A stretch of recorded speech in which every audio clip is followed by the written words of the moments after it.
Everybody was giving me all kinds of advice, so I was all discombobulated and didn't have a permanent swing, a swing for me that worked. I was always swinging someone else's swing and not Torii's swing. And it took me a couple years to figure out, like, I need my own. I got my first major league hit off of Arthur Rhodes, right field. Cal Ripken got the ball and threw it in and said, nice hit, and threw it in for me. And I'm like, oh, Cal Ripken touched my first hit. Well, 3,000th hit was in the Metrodome for Cal Ripken. Guess who he hit it to? A young center fielder. And I took the ball and put it in my pocket. He's like, no, throw it in. At the end of the day, if you don't go out there and play your game and you play someone else's game, you're going to end up at home and they're going to say in that office, you never got it.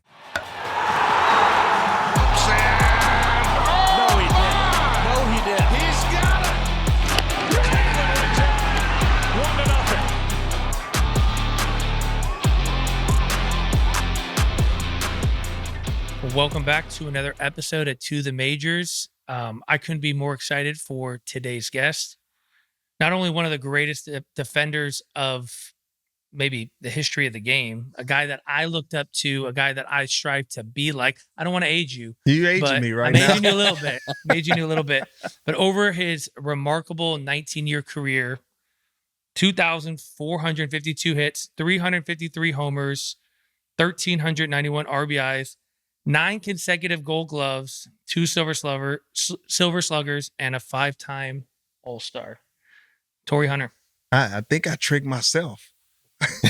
Dude. What's that sound like when you hear that, though? Like, I think it's a cool part of the show is I don't know how often in retirement you get to sit around and kind of reflect on your career. When you hear those things, what comes to mind? Man, if you talk about a little boy from Pine Bluff, Arkansas, dad was a drug addict, lights are cut off some days, knocking on doors for food, being shot at, whatever it may be, fighting, do all these different things. And you tell me those numbers in the major leagues, I thank God for it, man. And just to be able to hear those numbers of the elite of the elite. You playing with these guys and you got an opportunity to play in the major leagues and you put up these numbers at the end of the day. When I was playing, I didn't ever think about what my numbers were going to be. I was thinking about the win. I was thinking about that win that day. I was thinking about getting hits off of Cody Allen right here with that nasty curveball in Cleveland. So it's just in the moment, you're not thinking about none of those things. You're thinking about winning the World Series, winning the division title, win the World Series. And then at the end of your career and you look back, you go, I wasn't trying to do that. I was just trying to win. And those numbers are the result of that every day, the small victories we put up, the late nights, the missing your families, missing all the baseball games and all those different things. And then those are the results. But just a lot of sacrifice come behind those results. Bro, and it's not often that I guess now, one of the cool things about us doing this show is we get to not only talk with fellow guys who've been there, done that, guys who've had far greater careers than we did, right? And I'm proud of my career, but I get to sit down and talk with guys that I was a fan of well before I was a player, right? So I want to go to a moment that I became a huge fan of yours. 2002, your first All-Star game in Milwaukee. You go over the wall on Rob Bonds. I believe it was the first inning, too. Yeah, it was, oh, man, you lost me. I don't know, but that was your first All-Star game, right? Yeah. That was your first All-Star game. You're with the Twins. And this is when Barry is he's the man. King of the world. Yeah, he's my favorite hitter. King of the world, dude. And this guy was best player of all time, full stop, right?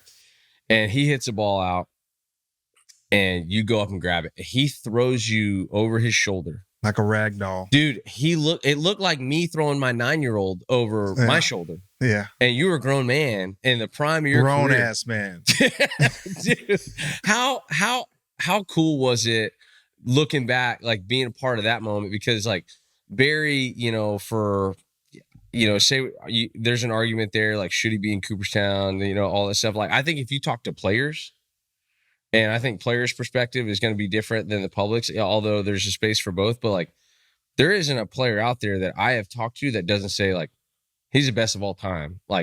Period. Yeah. And you talk about this game's been around a long time. There's been a lot of greats, and he is the great of the greats. And you got to not only share a field with him, but he picked you up and threw you over his shoulder like you were a little boy. Yeah.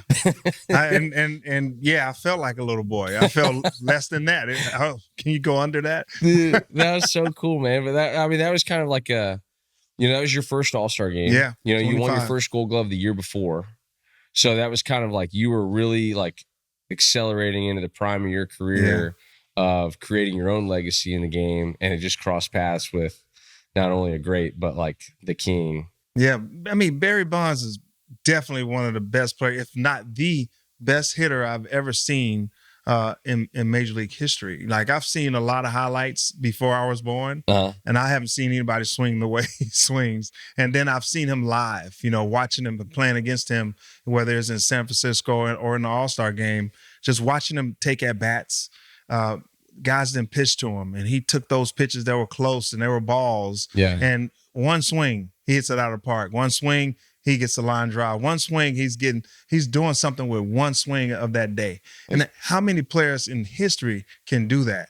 I've seen a lot of great players. I've seen Pujols. I've seen Gary Sheffield. I've seen, some of the best players that ever played. Tony Gwynn. Yeah. But no one has ever hit the ball with power, consistency, patience. No one's ever hit that way with my eyes. And so just to even have a moment with Barry Bonds, to take a home run away from him in the All-Star game and let him pick me up like a rag dog. I mean, I tried to keep my feet on the ground, and it just, man, I just gave up. I just made this noise like, ah. And yeah, he's a strong guy, man. He's strong like bull. That's awesome, dude. I mean, you can't draw it up any better for your first All-Star game. Oh, I'm 25 years old in Minnesota. Minnesota hadn't had a starting position player in the All-Star game since Kirby Puckett, I think. And so for me to be representing Minnesota at the time, and then also my hometown in Pine Bluff, Arkansas, I had an opportunity to go out there and represent all that. And everybody in the world is watching you on this one of the highest stages, on TV. And now you got one of the best players ever played the game hitting, and now that ball's hit to you. Just think about all the stuff that went in my system. I'm like, oh my God, that ball's coming to me. And then I saw that it was going out, and I was like, okay, it's going out. Let me give it a courtesy jog. And then I saw the wind blow it back, and I'm like, oh, I might get this. And jumped up, got it. Ichiro said something he shouldn't have been saying, but I was like, how did you even know that? And I was running back, and I was like, nice. And so Ichiro said some stuff I didn't know he knew, and it was pretty impressive. Dude, what a cool experience, man. Yeah. But dude, we were doing some research on you, and there's a story out there, and I want you to like confirm it or like clear it up. But you made the junior Olympic team when you were in high school. You're going way back. And Pine Bluff, Arkansas. Mm-hmm. And there's a fee that was attached to playing for this team. And rumor has it, or the story, the legend, is you wrote a letter to the governor, and they helped you raise, or they funded you to play for this junior Olympic team. And that governor at the time was Bill Clinton. Bill Clinton, yeah. That's crazy. He came and spoke at our church. It's an Indiana Street Baptist Church, and he spoke there, and we saw him speaking. He was so well-spoken, and he interacted with everybody in that church, and just, made him feel like you've known him for 30 years and 30 minutes. He had this charisma about him that was awesome. And so I decided to write him because I really wanted to go to play in this tournament. Mm-hmm. And so I did candy sales. I washed cars. I went knocked on doors, and some people didn't believe me, and some people did, and they gave me. And I raised some money, but I just didn't have enough. So I wrote Bill Clinton, and didn't think he was going to return that that letter with money, with cash. And before you know it, was a letter that said, "Hey, go out, represent the United States well, do what you need to do, and live out your dream." There's a check for like $400. Bro. You still have that letter? My mom does. She still has the letter, and she gave it to me, and I'm like, wow, this is amazing. I'm 16 years old. I'm on my way to the University of Arkansas. Just signed with them, and I get a letter from Bill Clinton to go on and play in the Junior Olympics, and we went on to play in Seoul, Korea. And I came and represented the United States. Came back, and it was just an awesome story. So. I told someone to tell him that later on when he became the president, and they were talking to him. I wasn't around, but they were talking to him. They was like, I remember that kid. I remember him writing a letter and sending him money, and he was able to go to the next level in life. And he was glad to be a part of it and told me to keep going. Where did you kind of get the courage to do that? And where do you think you would have ended up if he didn't send you that money? I would have hustled it. I would have got on the streets and washed more cars. See, I was going to go regardless.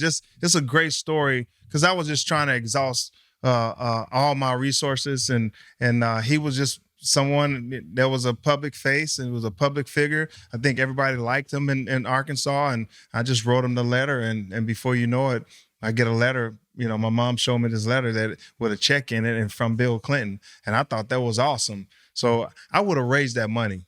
I was going to hustle my way. I was going to Seoul, Korea at 16 years old. And so if he didn't give it to me, I would have got it somehow.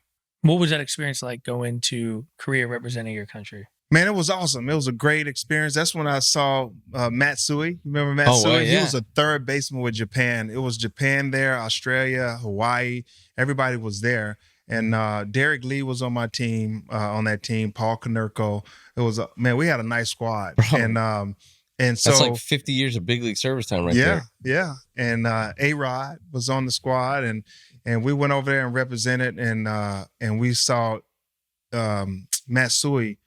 He was hitting so many home runs.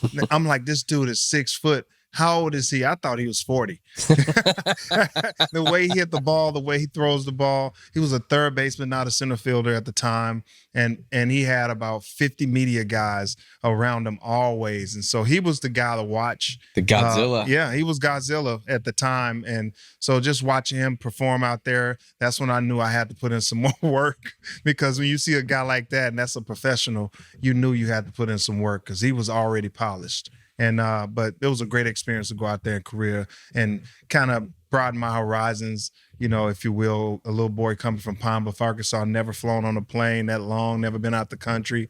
And I'm in Seoul, Korea. And that was pretty awesome.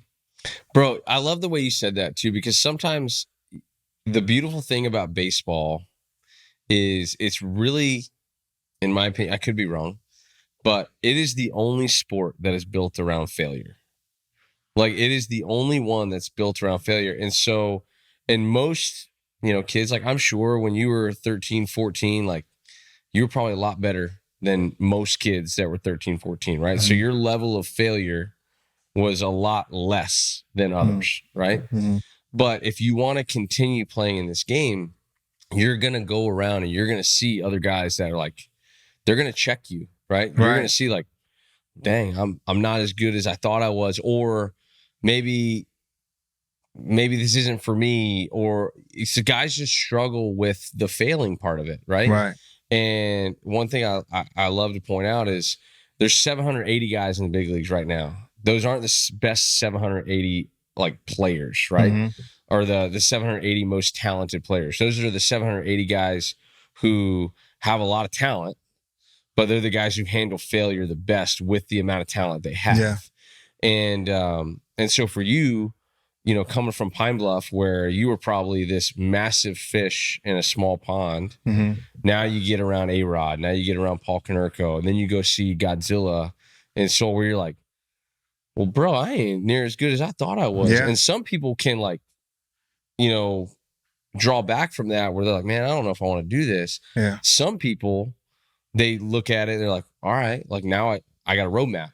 Like I got a map to where I want to go. I know what I want to do. Where do you think for you in your journey in this game, were you checked the first time like that? And then where do you think, because obviously you leaned into it. You were like, nah, I'm doing this. Yeah. I don't care how hard it is. I'm doing it. Where do you think that came from? Because some people they just don't have it. I honestly think it was built in me. You think so? You know, just the way I grew up. You know, like I told you earlier, I keep saying it. No lights. Yeah. I knocked on doors for sugar and bread. You know, I was cutting yards at 8 and 9 to make money, to help my family out. I was in the streets at 8 and 9. My grandson right now is 8. And he's like, I just make a sandwich. Why were you hungry? You know, and he wouldn't understand that. And I'm glad he doesn't. Yeah. You know, and but at the same time, those things that I've been through in my life, and then when I get into baseball and you have failures, you know, I always say every level is a new devil, right? And one devil, the first devil has 4 legs. It's a lion. I got to slay that one. And then there's another devil with 4 legs and wings. Then you got to slay that one. Then you go to minor leagues, and then you got this devil that got wings and sharp claws, right? And then you go to the big leagues, there's a devil with wings, sharp claws, and fire breathing. So every level is a new devil, and that's how I always been, man. Still to this day, I live my life in business. I learn, and I want to be one of the greats. I want to know about the restaurant industry. I want to know about real estate. I want to know about, you know, how to lead people. I want to know about how to make someone know me feel like they've known me for 30 years and 30 minutes. How can I influence them and help people be great? I want to be the one to give a check to someone, go home and have food, shelter, and clothing. So it started with baseball. Baseball, it started with my family, but then baseball helped me because it's a game of failure. As you know, 7 out of 10 times you're a hero. You know, if you're a hero, 3 out of 10, you're a hero. But at your job, you fired. You know, at school, that's the F. You know, any other place that you failed and you fired and you released. But baseball, you're successful. And so if you don't accept failure in baseball, there's no way you'll be in the big leagues. You have to accept it. It's going to happen. But what's the lesson in it? And most people that don't make it too far, that's because they made a prison out of it and not a schooling. So every time I failed in baseball, I said, let me figure out what this guy's doing to me before it happens again. So you have to make yourself go to school, and opposed to like being a part of a prison, because that's when slumps start. Because you hold on to that thing, it become a ball and chain. You remember that strikeout you had 10 days ago, and you still in the funk because you're thinking about that one strikeout with bases loaded, and you was on ESPN and everybody was talking about you. Now you're on your way to going back to AAA because you stuck in prison opposed to schooling to graduate. I would imagine in high school, because it said you played football, basketball, baseball, and track. What ultimately allowed you to make the decision to pursue baseball? And is it a lot of that same stuff you talked about being built in you, like you could lean into the failure? Because for me, at a young age, like I was always gravitated towards baseball, and you don't fail a lot as a kid at baseball, but the times I did fail, I was trying to always be perfect at a sport. You can never be perfect. And it was kind of this vicious cycle that kind of, I don't want to say drove me crazy, but it motivated me to try to be the best player I could be. Man, you know, we as kids, we always said practice make you perfect, right? And you think you're trying to be perfect in baseball, but that's not true. Yeah. It's positive, but it's not true. Practice make you better. So you should never tell your kids practice make you perfect, because baseball you will never be perfect in baseball. Yeah. It's only going to make you better. That's why you practice. And but I mean, I always wanted to be perfect, because I heard that slogan before from my parents: practice make you perfect. Practice make you perfect. I'm like, why am I striking out? Why I hit that ball hard and they got caught, and now I'm 0 for 4 with 4 bullets? Yeah. You know, because you won't be perfect in baseball. That's why you have to accept the failure, but also figure out what that guy did to you or what you're doing, and you have to do it quick. You got to have amnesia at some points. You know, you got to go, all right, I struck out, or I took this pitch. I didn't like the way I took this pitch. Let me make the adjustment right now and stay back. Every pitch you got to make an adjustment in the big leagues. And in college, it might be every at bat. In high school, it might be every week. Yeah. Every level, new devil. Every level, new devil. While we're on that topic, you mentioned the big leagues being 4 legs, talons, wings, and fire breathing. What's the golf course then? Oh, the golf course? Ah, man, it's like a dragon from the Game of Thrones. That's awesome. It will slay you. Yeah. That's awesome.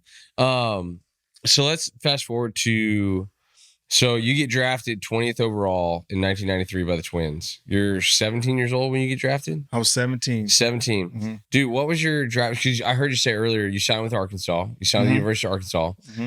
But I'm assuming you go over Seoul. You're playing well. Did you have a feeling you were going to get drafted? Were you pretty confident that you were going to get drafted high? Well, I had a scout. His name was Scipio Spinks, and he was a pitcher for the Padres. And he came to me and said, "Hey, man, you might be a top 20th pick, top 20 picks." And I'm like, "And what?" I wanted to play football so bad. And he told me my junior year.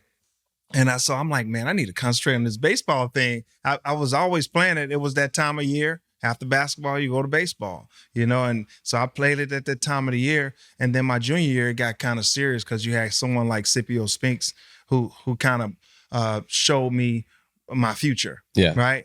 And so for me to go out and play this game of baseball, it was inspired by him, and I did have a guy named Cool Leroy. He was a homeless guy in our hometown. Everybody knows Cool Leroy in Palm Bluff, Arkansas. And Cool Leroy came to me. He said, Torii, he called me Torii. He said, Torii, look, man, you can get hurt in football. You're good in football. He said, but baseball, they play forever. I'm like, that makes sense. So I end up playing 23 pro seasons, and I always think about Cool Leroy, and I tell that story to everyone. He was kind of the one that really, from the streets, walking the streets, and he the one kind of influenced me to play the game of baseball. I always respected his street wisdom. He was pretty awesome. Cool Leroy. Resurrected a statue of Cool Leroy in Pine Bluff, Arkansas. That's wild. So I imagine you talked about to come in from kind of humble beginnings. You get drafted 20th overall. I'm sure pretty a large financial incentive. Was it an easy decision, or did you have the opportunity to play football at Arkansas as well? Or is it just going to be baseball? No, I was gonna go walk on and then and play some baseball, and I had a scholarship in baseball, but I wanted to play football. I was gonna walk on, and but at the same time, my mom was a school teacher. She said, "You're not going to play pro ball." I'm like, "What are you talking about, Mom?" And she was like, "I don't know what first round mean. I don't know none of that. I just know you need to get a degree." And that's all she cared about. And I'm like, I know I'm about to go. I got drafted, but she was like, "You going to school if they don't pay for your school." So we were begging the Twins to pay for school. My mom was going to send me to school. She don't know what the first round even means. She don't even know what the 20th pick meant. And she was so serious. And my dad was trying to go, "Hey, baby, look, he went in the first round. Do you know what that means?" She was like, "I don't care. Get your degree." And then they came and paid for school, and they gave me a number that she was like, "Oh my God, that's what you guys are offering?" The first offer was $250. So they said, "Miss Hunter, we're gonna offer you $250." She was like, "Get out of my house. $250 and $250,000. She was like, $250,000? Okay. She thought it was $250. And she was like, "Get out of my house. You're going to school." And before you know it, how did the tone change when they said $250,000? Oh, that tone changed, but she was kind of cool about it. She was like, "Oh, okay, we'll call you later on. We'll talk about it." Well, my uncle, his name was Robert Cobbs. He worked at a Haverty's furniture store, and he sold furniture. So he was the one negotiating for me like I was a piece of furniture, and we ended up getting almost double that because he's like, I was that sofa, that lazy a nice boy. couch. Man, that is, dude. There needs to be a movie made about that. No, Seriously, it was awesome. He passed away, but he negotiated me like I was a piece of lazy boy or something. Man, Haverty's furniture store, man. They're teaching their salesmen to do it right. They did it right. Man, dude, that's awesome. So you get drafted by the Minnesota Twins, who were recently world champs, right? Like, did you know anything about that organization when you got drafted by them? Man, only person I knew in Minnesota was Prince and Kirby Puckett. Yeah. that was it. And they were almost on the same level. Yeah, and they was pretty much. Yeah. You talking about Kirby and Prince? No, Prince was out there. Prince was he was hot at the time, man. And Kirby I knew from baseball, playing the video games, and Kirby Puckett was the man on the video game, coming up. And but just knowing that going to Minnesota, when they called me, I had an Atlanta Braves shirt on. If you go look up the picture when I was on the phone call, and I had a phone call. It was Atlanta Braves. All I knew was the Braves. We had TBS, and it was nationwide, and I watched the Braves all the time with my grandfather. And so I'm thinking I'm gonna get drafted by the Braves, and then the Minnesota Twins call. I'm like, okay, I don't know too many guys. I knew Kirby Puckett, and I knew Prince was in Minnesota, and that was the only thing I knew. And but at the same time, they embraced me. They made me like family. I was 17 years old. I grew up in that organization and came back as a grown man at 40 years old to retire. And Dude. so, the Minnesota Twins are tattooed on my heart. How much did you know about what was going to happen after you signed that dotted line? Did you know about all the levels of the minor leagues? What did you know? I knew nothing. I knew nothing either. I knew like, nothing. I thought I was like maybe, a level away from the major leagues. And they're like, hey, you're going to Bluefield, West Virginia. I'm like, where the hell's that?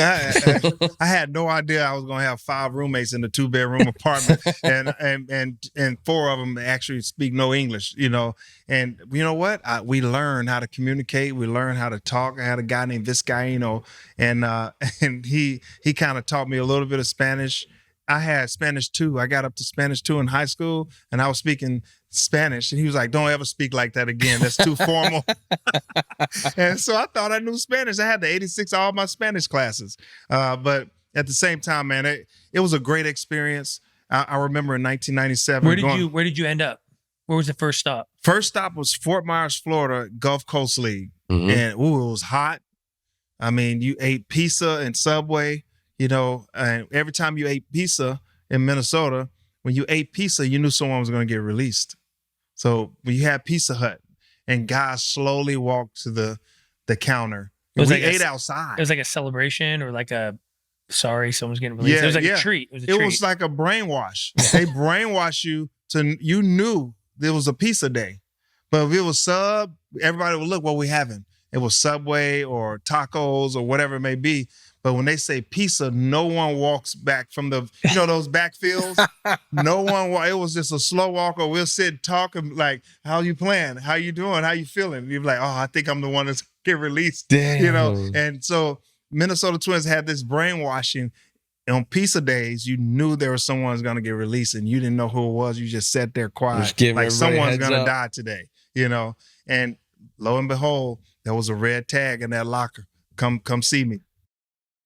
Dude, man. So how was that initial experience? Did you get off to a good start? Did No. Fort Myers feel like a huge jump from high school baseball in Arkansas? Yeah, man. I maybe more mental, me coming from high school, and then you go to the Minnesota Twins' pro ball. Yeah. The hype of it actually probably got to me a little bit. And so, but you also seeing guys from Venezuela and Dominica who's throwing 100, that's a whole nother level. That's the different type of pitching coming from Arkansas. When you're throwing a hanging curveball, I can hit any hanging curveball, right? You hang it with bang it. But they're breaking. Their curveball is breaking from 12-6 off the table in the dirt. I'm swinging at it. I thought I saw it up here, but then it ended up being in the dirt. You're like, wow, this is a totally different break. So I had to learn how to hit the slider. Never seen a slider before until I got the pro ball. They didn't throw sliders in Arkansas, right? When I saw one, it was a bad pitch. We might call it a slutter. And that pitch didn't move at all in Arkansas. But when you get the pro ball, it's actually breaking 6 inches. You're like, what the? And so it was a little frustrating. And also, when you're a first rounder, you have so many people coming to you trying to put that stamp on you. Yeah. You're like, oh, you're a first rounder. Let me stamp and show you how to do this. And then when you hit like that, don't forget to tell me. Yep. Coaches would do that. Yep. And I didn't know that. I was trying not to be uncoachable. I listened to everyone. If you had some advice, I listened to everything. I had my foot down early. I got my pause and then swing, and then they had me doing a leg kick. Then I had my hands here. I had my hands here. You did everything everyone said, and everybody was giving me all kinds of advice. So I was all discombobulated and didn't have a permanent swing, a swing for me that worked. I was always swinging someone else's swing and not Tori's swing. And it took me a couple years to figure out, like, I need my own. Everybody's trying to put their fingerprints on you. Yep. Who was the like guys that were drafted, were there some guys in that draft that were like above you that you kind of went up along the way with, or you played against in the big leagues? In that draft, you had Derek Lee, Alex Rodriguez was the number 1 pick that year. Derek Lee, Chris Carpenter. Yeah. He was in that draft. Paul Konerko, Jason Varitek. It's a good draft. So yeah, we had a great draft, man. Most of those guys got to the big leagues. They played a long time, 10 years or more. And so we had a great draft class. We all looked out after each other. When we see each other, I see Paul Konerko. He became my rival in White Sox and Twins. But we always talked. We always had a respect for one another because of that draft. So yeah, I mean, just watching those guys grow in the minor leagues and seeing the progression. You look over there at Derek Lee. You look at Paul Konerko. You're like, man, I need to catch up. Yeah. You know, a little boy from Palm Beach, Arkansas didn't have many sliders and curveballs. I had to learn how to hit a slider. So the journey began. Take us kind of through your minor league career. And was there, after kind of everyone trying to put their stamp on you, was there someone along the way that kind of really took you under their wing or allowed you to be yourself, but also kind of guided you in kind of the journey? Yeah, man, I got sent down in 2000. You know, after playing, I got to the big leagues 97, 98, 99, and then I got sent down in 2000. And so when I got sent down, you know, I was still using my athletic ability, still swinging the way people want me to swing, but I was using my athletic ability more and my experience more to make contact and different things like that. And then I have long slumps. And so when I got sent down, there was a guy named Bill Springman. He was a hitting coach for the Twins at the time. And when I got sent down to Salt Lake to AAA, you know, all he did was, you know, put positive things in me. You know, tell me what I could be, who I should be, what I could be doing. He didn't tell me what I'm not doing, or he didn't tell me you need to swing this way. That's the only way you can hit in the big leagues. He was just saying, this is what you can do, right center. You can hit the top of that mountain right there. You know, he would just visualize and tell me what to do. Tempo. All he cared about was tempo. See the ball, see it up, hit anything up, anything down, let it go. And so he was so positive for me that, you know, I got sent down to AAA and hit 368, 18 homers, 68 RBIs in like 6 weeks. And he was like, that's who you could be. So that's when I realized, like, man, this is what I can do. So when I got back to the big leagues, you know, maybe 2 or 3 months later, I just said, you know what, I'm not listening to anyone. I'm just going to play this game. So I didn't listen to none of the hitting coaches. They'd come and be like, hey, we want you to swing. Like, nope. Nope. But I had to prove it. If I'm going to say no, you have to do something. And I did it because at the end of the day, young kids, all you kids out there, you know, especially the minor league guys, at the end of the day, if you don't go out there and play your game and you play someone else's game, you're going to end up at home and they're going to say in that office, you never got it. Yeah. And they're trying to put a swing on you that's not yours. Or you're going to be sitting at home blaming that person. Messing you up, you know, because I think it's important there's this idea of being coachable, but there's also this idea of understanding you have to do what you believe is right. Because at the end of the day, if it doesn't work out, it's on your terms. Yeah. If you're constantly taking advice or being so coachable, you're sitting at home, you're blaming someone else. Yeah. There's no responsibility in that. I was going to ask you too, before we kind of get to your major league debut, I wondered, what was young Torii like in the outfield in the minor leagues? He could go get it? Oh, yeah. Look, young Torii could go get it. And the outfield defense wasn't a thing. You know, I used my defense to kind of outweigh those slumps I would have. And when I got on defense, no one bothered me on defense. They say, go be you and have fun, you know. And I did that. I ran balls down. I had a guy named Jerry White who actually, you know, really started. I mean, the first day I got off the plane in July 15th, 1993, I got off the plane in Fort Myers, Florida. I went into the locker room. Jerry White said, get dressed. Their practice is over. I got there at 3 or 4, they practice in the morning. So everybody's leaving, getting on the van to go back to the apartments. I got there and Jerry White is still in his clothes, and he's like, hey, put some shorts on. Let's go out in the outfield right away. I'm the only one in the outfield. He's telling me how to field the ball off the fence and all these different things. It's 3:00 and they're already gone. And I'm in the locker room, on the field by myself with him. And we became close. He's like my uncle. We still talk to each other. I gave him my first Gold Glove in 2002. Man. I gave him my second Gold Glove in 2003. You gotta keep the first one. Yeah, I kept my first one. Yeah. I gave him my second one and gave it to him, and he willed it back to Torii Jr. No way. It's in his will to come back to Torii Jr. That's It's pretty cool. Jerry awesome. White, he was a guy that taught me everything about the outfield, what to look for, how to read things, and how to play balls off the wall, and how to set up and time the wall, and different things like that. He was the guy. Were you an outfielder in high school as well? Did you just kind of end up being there because you were an athlete, or did you, when you got drafted, they saw you as an outfielder? Yeah, I played a little third. I played shortstop most of the time. And then a scout, I think my junior year, was like, hey, put him in outfield. And we were playing against a city next to Little Rock called Bryant.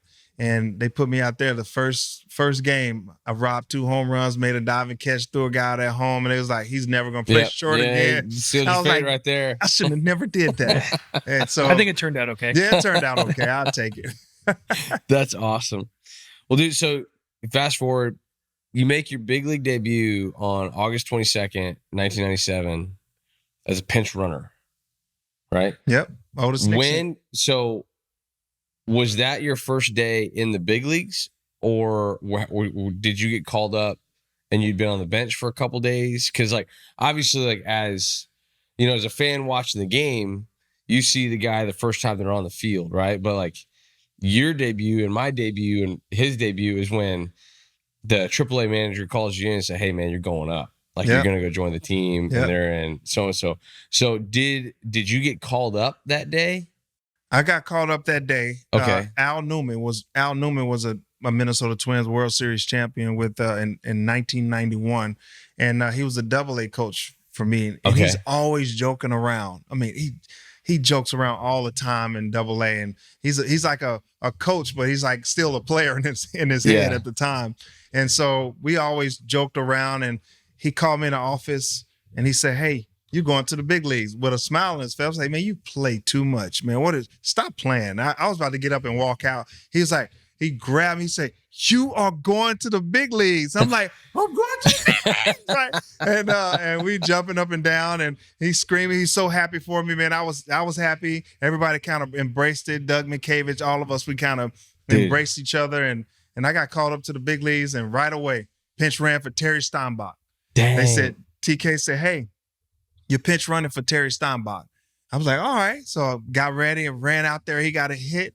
I ran out there, and he turned his back on me. 55,000 people in Baltimore, right, in Camden Yards. And back then they sold out every game. Cal Ripken's at shortstop, they sold out every game.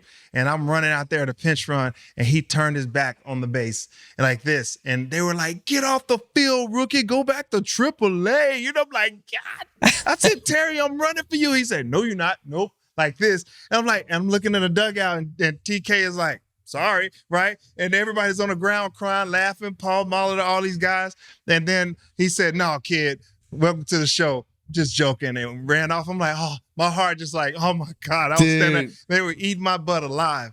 And then Matt Lawton grounded to second base. I was trying to break up a double play. And it was Mike Bordick. Okay. He's a $3 million player. He's a high value guy. Yeah. Right? Now I'm sliding in. Back then, you could take out shortstops and take out people at second base. I slid in. I was trying to take him out, but he jumped on top of my elbow like a ninja and threw the ball.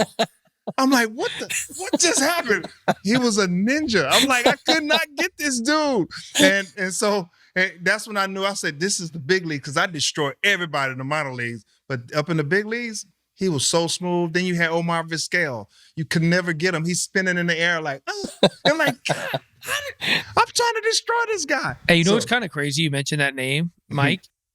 His record just got broken by Jack Wilson. It was most consecutive games played at shortstop without an error. It was like 123 games. 123 games without an error. At shortstop, where you get all the balls? Then you get everything. Yeah. It's crazy because I wasn't that familiar with the name, and I saw it that Jack Wilson, or sorry, not Jack, Jacob. Jacob Yeah. Wilson Yeah. just broke his record. It was like 123 games without an error. So you mentioning him being like, you're breaking up all these double plays. Yeah. You're finally in the big leagues, and then you mentioned that name. I'm like, okay, it makes sense. This So guy you think was- about Mike Bordick had a Gold Glove. I mean, he was a hell of a shortstop with Baltimore, and then you had Cal Ripken at third. But then you think about Jacob Wilson, which is Jack Wilson's son. Yeah. And you think about Jack had a Gold Glove caliber player with Pittsburgh. Yeah. And this guy was great. I hated hitting the ball to him. I tried to go to right field on those days you play against Jack, but watching him, when I'm with the Angels and we're playing the Oakland A's,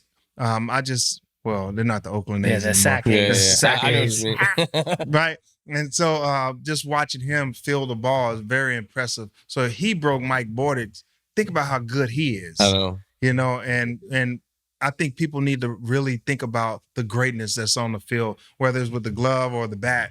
But you got somebody that's great with the glove. I like Bobby Witt Jr. too, but Dude, he's so good, man. Yeah, he's so we good. We actually had his dad on. And we really, got to talk with Senior, face man. his dad. Dude, man, we heard some stories, man, because he played with Nolan, he played Yeah. all those guys. But so you make your big league debut as a pinch runner. You go in, you try to break it up. You don't get an AB that year. Yeah, No AB. no AB. No AB. So it's like, you go on your baseball reference page, it's like games played, How many games did you get in that year, 1997? With no at bats? No at bats, just one game. just with that One one game. Just that that one game. Someone got hurt, and they were, I think Otis Nixon might have got kicked in the face or something like that, sliding into second base, and his jaw was jacked up. So I went up there. They didn't let me hit or anything like that. But I realized, story before that, Yeah. before I got called up, 3 months before that, I called home and said, I'm done. No way. How Because old you were were you in at the the time? you were in the minor leagues for Huh? at How this old were you at point. the time? I was 21. So you had only been in the minor leagues for so I guess that's 3 years. 3 years, 4 years. Yeah. Yeah, I was in the big leagues. I was in the minor leagues 93, 94, 95, Yeah. 96, so 4 years. Yeah. And I wasn't making money, just got married, I had kids, and I was like, man, I gotta go make some money. I'm gonna go back and go to school, and probably walk on and play some football, right? And my wife was like, look, don't quit. Wait till the end of the season and see how you feel. And then my brother True Blue, he said, hey, you come home, you're gonna fight me every day. I'm like, I don't want to fight him every day. So let me go and finish out the season. And then I finished out the season, and all of a sudden I get called up August 22nd. And I was thinking in May of just walking away because it was so hard. I wasn't making no money. My check after taxes, I was probably bringing home $290 Yeah. every 2 weeks. And I'm like struggling. I'm hungry, sleeping in the parking lot. It was crazy how it was. I know they're taken care of now, but it was horrible. Yeah. You're the housing situation, there's living accommodations in the minor leagues is back then was It was for horrible. you. You were way before us, but it was like, especially if you made the playoffs. I remember the joke was always like, guys, if we're not careful, we're gonna make the playoffs. All right. And all of our leases are up at the end of the regular season. Right. And we're trying to figure out where to sleep. Everybody's fighting for a training room table in the clubhouse. There you go. Or, and that was a real thing. That was a very real thing. That was the one thing that almost made me just, all right, I got to go do something else because I didn't have no funds. Yeah. Even though I'm doing the thing I love, doing the thing that I want to, but doing the thing I love and is passionate about, it wasn't bringing me no funds. It couldn't pay the bills. So did that one day, and I don't think you obviously didn't know it was just going to be one day when you got called up. Yeah. Did that one day change your mindset Changed completely? everything. I don't know if they And even got though you wind. just pinch ran, but just like going under the lights, seeing Cal Ripken, being in a clubhouse with Kirby Puckett, with, I guess Otis Nixon was still there, or Trout Nixon was still there. All changed everything. Yeah, it changed everything, and when I got sent back down to AA, I was a different player. I appreciate it more. I got that cup of coffee, right? That, man, it tastes sweet with honey in it, right? I drink my coffee with honey. Me too. So it's sweet. And so once I got that cup of coffee, I realized what I'm here for. And I saw my dream. I saw what I wanted. I couldn't see it when you broke. You can't see much when you broke and you're hungry, and I'm like, I almost made an emotional decision, and all I had to do was dig 3 more feet, and then there's the goal. But I would have gave it up, and someone would have dug 3 feet, and they would have got the goal. Yeah. So that following year, is that your first big league spring training? Do you get invited to spring training that year? My first big league spring training was 1994. I was 18. Oh my goodness! Right after when I got drafted, the first spring training that allowed me to go to spring training, my locker was next to Kirby Puckett and Dave Winfield. Man, all right. So I'm so glad you brought this up because we've been digging deep. Dude, we're talking about digging that trench. We've been digging to try to get Kirby out because we got a man crush on Kirby. So I married into a Minnesota family, right? So I think nobody like you signed. I have a jersey that you signed for me in my office next to all the big dogs, right? I got the big dogs hung up. You signed it, but you also signed a jersey. I'm married into a Minnesota Twins family, right? They're all Minnesota, and man, they were season ticket holders of the Metrodome, the whole deal. And you signed a jersey for my father-in-law for Father's Day. He's got it hung up at his house, right? Really? And so, dude, my brother-in-law has a dog named Kirby.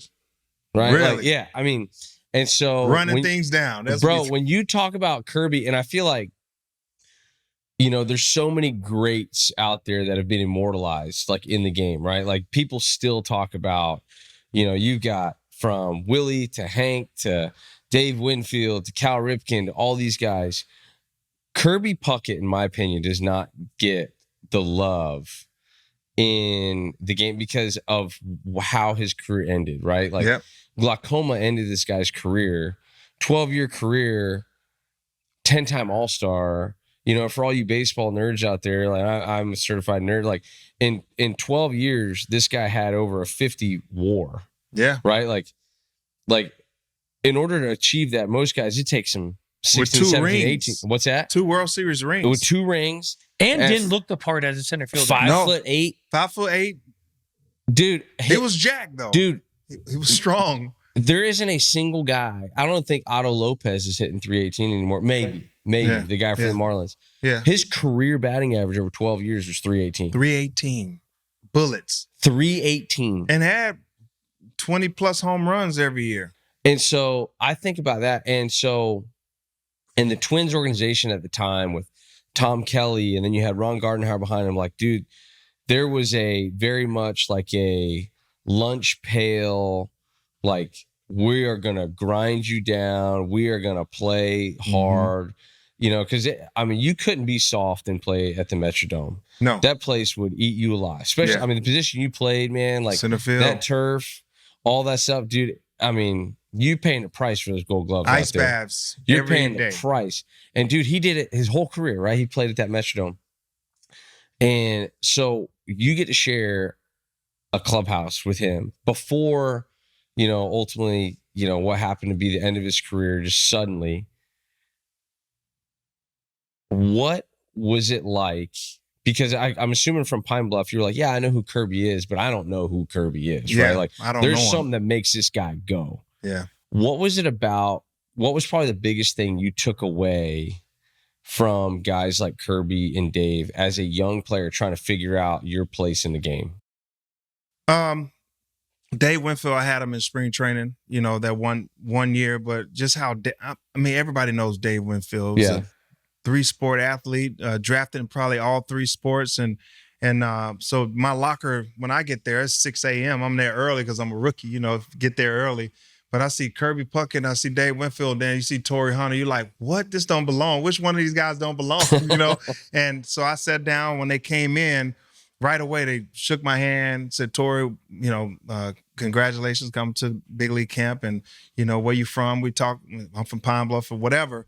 Dave Winfield having this small talk with me about my life, and I know everything about your life and who you are, and showing me pictures of his home. At the time, there was an earthquake and his home got destroyed and damaged. He was just showing pictures of his home. I'm like, this is the most down-to-earth guy in the world who's talking to me about his home, his presence, his kids, and what they're doing. And so I really respected that. And then Kirby walks in. And Kirby walks in and he's like, what up, fellas? And that's his energy right away. Everybody wakes up. Puck, what's up? And he's like, what up? He knows everybody's name. You know, the janitor, the clubhouse guy, the security guy. We go to the grocery store when he embraced me, he made me follow him everywhere.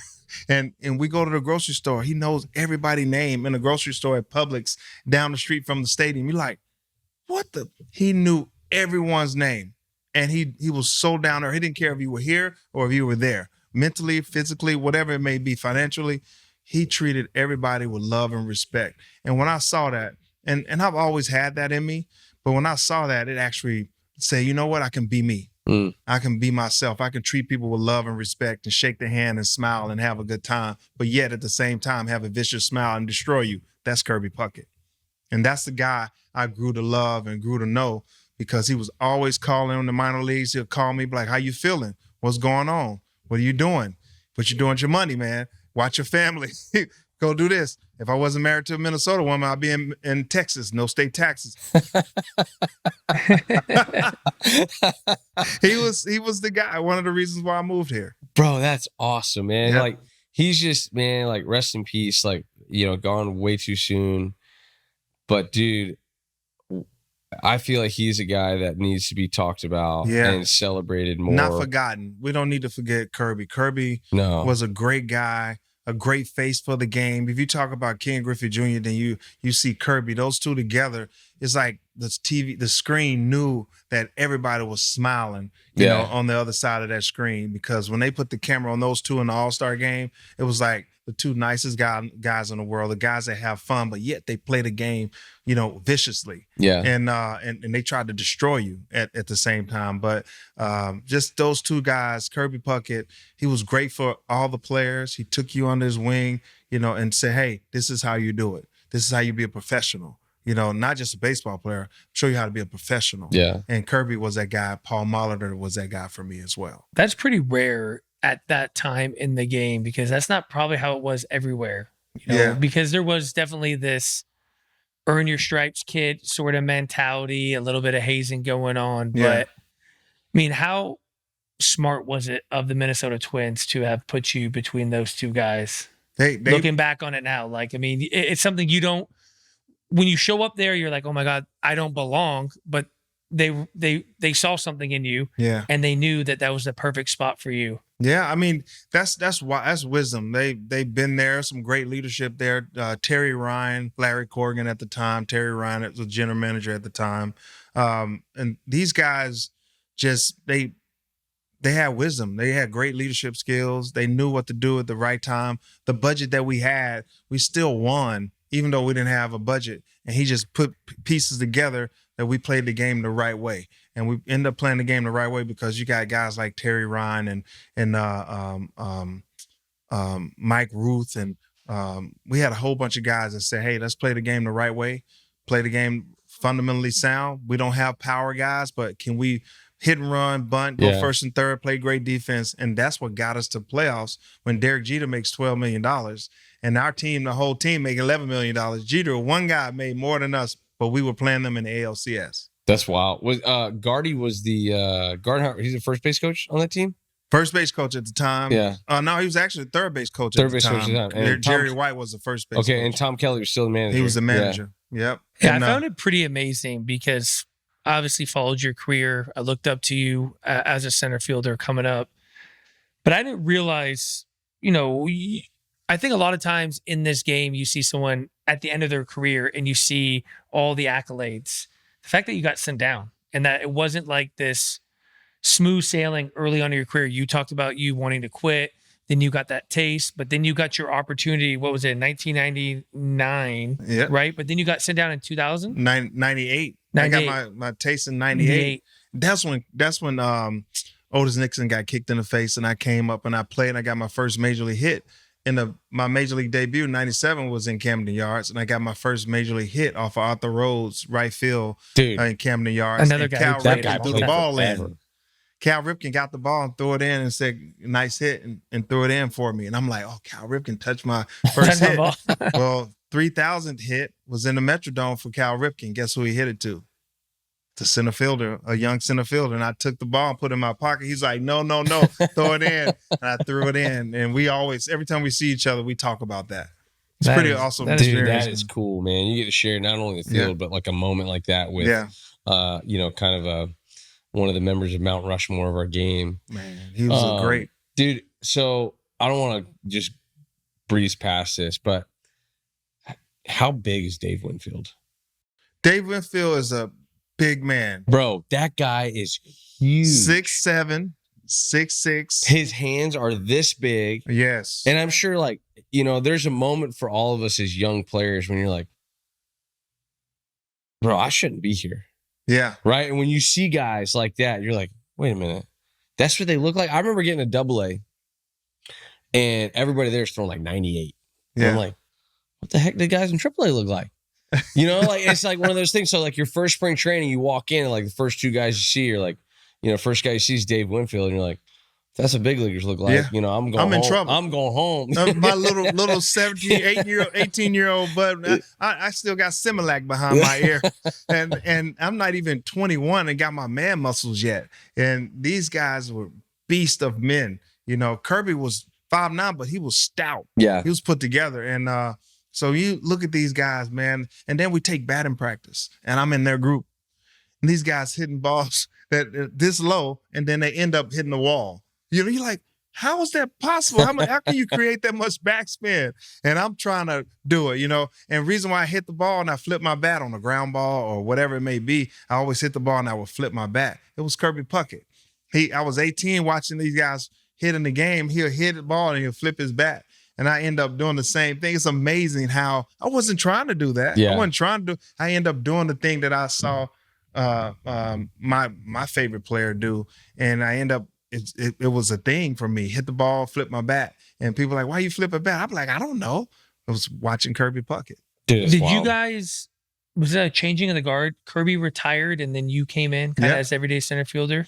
Well, it took a minute for it to become an everyday center fielder. It was between Matt Lawton and myself at the time. Matt Lawton was a little older than me. He was like a big brother. He took care of us, man, me and Jock Jones. And Matt Lawton was that guy that took over after Kirby Puckett. Kirby Puckett took care of Matt Lawton when he was in the big leagues. He was in left field or right field. And then it moved him to center field when Kirby got hit in the eye by Dennis Martinez. And then they found out he had glaucoma, but Matt Lawton was in center field and just took care of me. I was in left and right, and then I play center every once in a while. But he showed me the ropes as well, after Puck was retired. So, yeah, we had a great mentors. We had a lot of mentees. We had a lot of mentors and a lot of tutelage, put it like that. So 2001 is kind of your break onto the scene, become the everyday center fielder. This is the year you won your first Gold Glove? Yeah.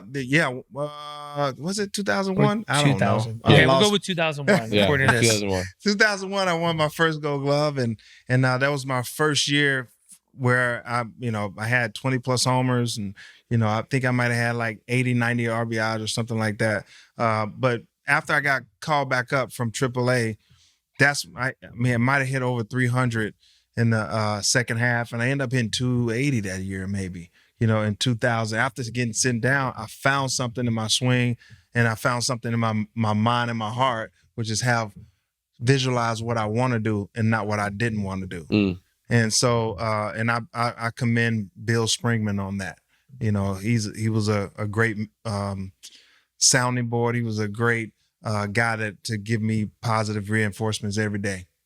Dude, so 2001, you win your first Gold Glove, and we're going to fast forward a little bit. But so your first, and let me see, 2002, you guys play Oakland in the ALDS. And that was when they had Hudson, Mulder, Zito. Oh, three-headed monster. Dude. And so you guys end up beating them, right? You guys end up beating these guys. Yeah. And, and I know like everybody watches Moneyball and it's like Oakland versus the world. It's like Minnesota's not exactly the Yankees either. We're not Boston or New York. And y'all went in there and beat them. I mean, that Moneyball team was stacked. Right. I mean, that team could pitch. But you guys, who did you guys end up losing to in the CS that year? Was that New Angels. York? We lost to the Angels. To the Angels. And we beat them 6-0 in the season. We beat them 6 times. It was 3 at their place, 3 at our place. We swept them. They just got hot. Oh my God. We ran up on a guy named Lackey. Oh yeah, And we that's ran up right. on a Young guy John named Lackey. F-Rod. Yeah, they had Frankie Rodriguez. Lackey and K-Rod. Yeah, we were like, what the hell? Yeah. Who are these two guys? Yeah. They weren't here the Dude, first 6 K-Rod games. was that the year he broke the record with like 60-something saves? He got caught up in August. That was the next year. Oh, okay. He got caught up in August. Him and Lackey, they were late call-ups. They got caught up in August, I think, so they can be on the roster. And man, these guys were throwing, I think Lackey was throwing 96, 97, or 98. And then K-Rod was throwing 98, 99, 100. And then they had Troy Percival was right Troy behind them. Percival was a closer. Yeah, Yeah, that's right. I remember that. And they had some great arms, in that bullpen. We just never made sure we never got there. Yeah. And but once we got to the playoffs, we were like, we were happy to play the Angels. Yeah. And we were like, we're not playing the Yankees. We never want to play the Yankees. Yeah. And so once we saw that the Angels won, we were kind of cocky about that. And we lost. We got our bus. Adam Kennedy hit 3 home runs. He might have had 1 during the season, maybe 3. Yeah. But he had 3 in 1 game. We were like, this guy. They end up beating a pretty good Giants team in the World Series that year too. So they had that was Troy Gloss was World Series MVP that year, I believe. Yeah. And it was Darren Erstad. They had Garrett Eckstein Anderson. had like all the broken back hits right over the glove. Was Napoli maybe catching then? Was Napoli Mike was young. was a Napoli wasn't rookie there maybe? yet. He wasn't there yet? Napoli wasn't there yet. But to go back to Oakland, that year, we played Oakland. They had a 20-game winning streak. You saw it on Moneyball, right? Every end, when they had something good going, guess who they had to face? The Twins. They lost the 21st game against us at the Metrodome. Oh, okay. Right? And they were trying to get number 21, but we destroyed that. And then we got to the postseason. Everybody written us off, and the Twins suck, and this thing. But we beat them with guts and glory, not data. Yeah. We beat them with guts and glory. Then they said, hey, we want to do a story on you guys, a movie called Moneyball. Or there was some other movie. Yeah. And our owner, who made the movie Brokeback Mountain, I don't know if that's a good thing, but he made a movie. He said, I can make my own movie. So they went and talked to Oakland A's. That's the rumor. Okay. And so now they made a movie called Moneyball. But how you make a movie called Moneyball when the Twins at the end of that movie was jumping up and down, celebrating? Yeah. Moneyball never won them anything. Yeah. So should have made a movie about the Twins at the time, because we destroyed Oakland A's that year. Was on that 2002 Twins team, who was kind of like leading the charge on that 02 team? Like, obviously you were an all-star that year, but like who was y'all's rotation that year? Was that Kyle Loesch? Okay. Johan Santana. Dude. Was Liriano up we yet? didn't have, I don't think Liriano wasn't there yet. I don't think he was there yet. I think he was Kevin Slowey up yet? Kevin Slowey wasn't up. That was 4 years later. Okay. So we had Kyle Loesch, Rick Reed, maybe young Matt Garza, maybe. I think we might have had Matt Garza. We had Johan. Man, it's been Joe Mays. Okay. Joe Mays and Brad Radke. Okay. Radke. So we had Radke started the first Major League Baseball game I ever went to. Really? I was like 9 years old, and it was the Twins versus the Astros at the Astrodome. Really? In Houston. Man. Brad Radke was pitching. What year was that? I was young. Luis Gonzalez was playing for the Astros. I'll just tell you that. Oh my God, that was a long time ago. This is pre-2000, so it was like 1998, something like that. That was a while. Yeah, that was a long time ago. I'll never. That's the only thing I think about is every time I think of Brad Radke, I think of him pitching at the Metrodome. He threw strikes, and he set the standard for Minnesota Twins pitching staff. If you couldn't throw strikes, Twins traded you off. That was the MO of Minnesota for a long time. Of like, man, these guys, and I feel like, you had some guys that maybe had like. And then you add in like a Johan who threw strikes, but he had just unbelievable stuff. Yes. His stuff was unreal. I mean, he was 98 with one of the best changeups ever.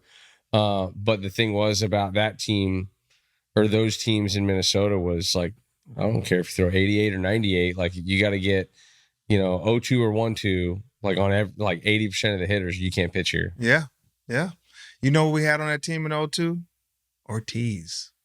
Dude, all right, we're gonna talk about that later. We gotta save that one. That's one of the big ones. But because was he David Ortiz then, or was his name David something else? It was David Ortiz. He was David Arias in 1996 when he came over from Seattle. We traded for him, and he came over. He was David Arias, and so he took on, I think, his dad's last name. Okay. David Ortiz. He wasn't Big Papi yet. He wasn't Big Papi, but he was Papi Big yet. O. We call him Big O. Big O? Yeah. Okay. Yeah. The Big O.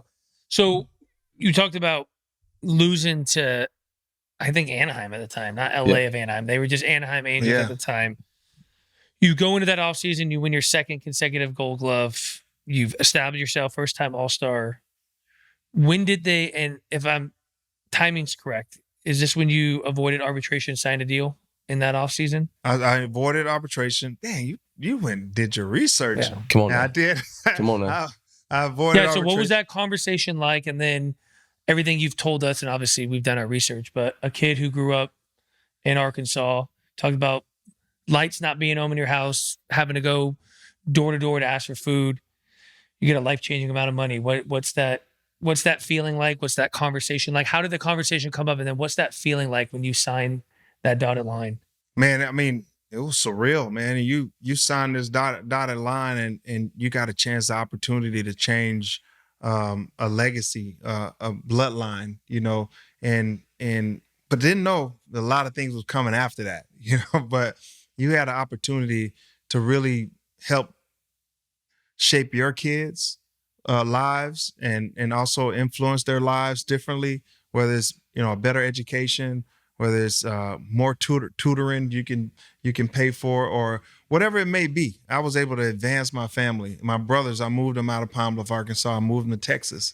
You know, I got 4 brothers. They all live here, and they're married with kids, and their kids will never understand how we grew up. They'll never know. They can eat a sandwich anytime. So, just signing that contract, that first contract with the Twins in arbitration, it changed a lot. And I was married with kids already, so I was already thinking legacy at the time. Because at that time too, you're in the big leagues, but you're not making a lot of money. Like, it's a lot of money compared to most people that are working, but it's not the money we're talking about in today's game. Yeah. What was league minimum at that time when you were playing? League minimum, when I first came up, it was 109. Which, I mean, that's a lot of money. Yeah, that's a lot. I mean, compared to now, they're making $750. So making $750. Yeah, that's crazy. That's good. I mean that we're advancing. The player association is doing a great job. But at that time it was 220. I think 220 was the minimum when I signed, and when I signed that deal for 2.3, you know, I was like, this is crazy. We celebrated, my wife and I, but at the same time, we, you know, how can we build a trust, and how can we're thinking long term, you know, and how to protect it and preserve it. And we didn't go out and buy lavish things. You know, we got homes, but, you know, you can sell homes, you can preserve your money through a home, and that's what we kind of did. Where did that come from? Is that Kirby Puckett talking to you when you signed that? Is it part of it, or you just knew you never wanted to go back to the way you grew up? Oh yeah, that was definitely me not wanting to go back to that. I actually fired 2 financial advisors who said, go play baseball and I take care of your money. Fired. Teach me. It was a guy by the name of Ed Butowski. He's my financial advisor now. He taught me everything I need to know about rate of return, correlation, PE ratio, all those different things. And everything that I know right now, I thank him for sitting me down before taking my money, set me down for a whole 3 months in the off season, every week for 3 hours, and taught me these things that was Japanese to me. And at the same time, you know, a couple weeks later, I'm studying it and speaking that language, and I actually understand it. So I thank him for enlightening me for that. So I tell all pro guys, pro players, whether it's football, basketball, baseball, if your financial advisor say, go play the game, I'll take care of your stuff, fire his butt right now, because he's taking money from the top. 100%. It's good advice. Preach. So you guys for Minnesota, like the whole time you're there, it's like, I mean, y'all are competitive, man. Y'all are a perennial playoff contender. I think you guys had 1 year. Were you there the year they did the 1-game playoff with the White Sox? Nope, I wasn't No, there. you weren't there for that I was one? at the Angels then. Okay, yeah. All Yeah. right. So you get to the end of your time there, and your last year in Minnesota is 2007, Mm-hmm. right? Mm-hmm. And you haven't re-upped. You signed that initial 4-year deal. Gardy's the manager now. Tom Kelly's gone. Terry Ryan's still the GM. Did you want to stay in Minnesota? I really did. I wanted to stay in Minnesota. Wanted to get a deal done. I had, I think it was the Royals, the White Sox, I think the Giants, the Yankees, the Rangers that was the one I really wanted to sign with. If I couldn't go back to the Twins, I really wanted to sign with the Rangers. And I sat down with Tom Hicks. Yeah. We're about to have this deal done. I'm at dinner at his house on Royal Lane. We had this deal done. I'm going up the tollway. I get a phone call from someone, and they say, "Hey, you might not want to sign with them. We just got wind from the media that you might be signing with the Rangers." And they said, "Don't sign because we don't know where his money is coming from, and he might be losing that team." I'm like, "What the hell?" What? So I was like, I went back home and thought about it, prayed about it, talked to my wife, talked to my agent, and we were like, "Hey, we don't want to get caught up in anything." And then so I called the Angels back, and they told me I had 24 hours, and that was Thanksgiving morning. I signed Thanksgiving morning with the Angels, and then within a year, he lost that team. Dang. Because that previous ownership group did so that was post. So that was the guy after Bush, right? Yeah. Yeah. Who took over the team after? Was that Ray Davis that came in after that? I don't know who took over the team after. It was Major League Baseball took over operations for a while, and then I think Nolan Ryan Group came in and saved. That's them. Right. And so that was a tough one because I wanted to sleep in my own bed. Yeah. I'm 48 minutes from the stadium in Prosper, and I could have slept in my bed, go to the stadium, didn't care about the heat. Yeah. I grew up in Arkansas. We all had heat. And I always hit well in Ranger Stadium, and I never got a chance to play there. But I went to Anaheim, and I was in 75, 80 degree weather, and I was working on my tan every day. Dude, How much different was the deal that was offered to you from Texas versus the one you ended up signing in Anaheim? They were comparable? No, Texas was way better. Really? Texas deal was better. Yeah, because there's no state taxes. Oh, that's true. It's no state taxes, and the deal he gave me was better. Was it longer? It was longer. Longer? Yep. Because, you signed a 5 for 90 in Anaheim? 5 for 90. And they had a longer deal with the Rangers. And so at some point, you're very responsible with your money, but you signed for $90 million. You got to treat yourself to something, right? Uh-huh. Okay. Share. Well, when I got the deal, of course, I got a home in Newport Coast. Yep. Got the home, which is an investment, but I bought myself a Bentley, and I got it, and I was afraid to drive it. And then I said, you know what? I'm going to drive it today and go to the stadium. I had it in the garage for a long time in the off season, and then the season started after spring training. You go, it's the first day of the season. I said, let me drive this Bentley. And I drove it, and I was at a stoplight. A guy hit me from the back. No way. And I got out of the car, and I'm like, what the hell? I'm at the light. It's a red light. The guy just went, boom, hit me in the back like this. And I'm like, wow. I opened the door, slammed the door, and I looked at him. Like, man, what the hell are you doing? And he was like, he hit me with his old car because he rolled up the window and locked his door like this. And I said, oh, let the window down. He's like, no. So I had to wait for the cops to come. And that was the only reason he would talk to me, because the cops were there. I wasn't that mad. I don't think I was. Like, I got insurance.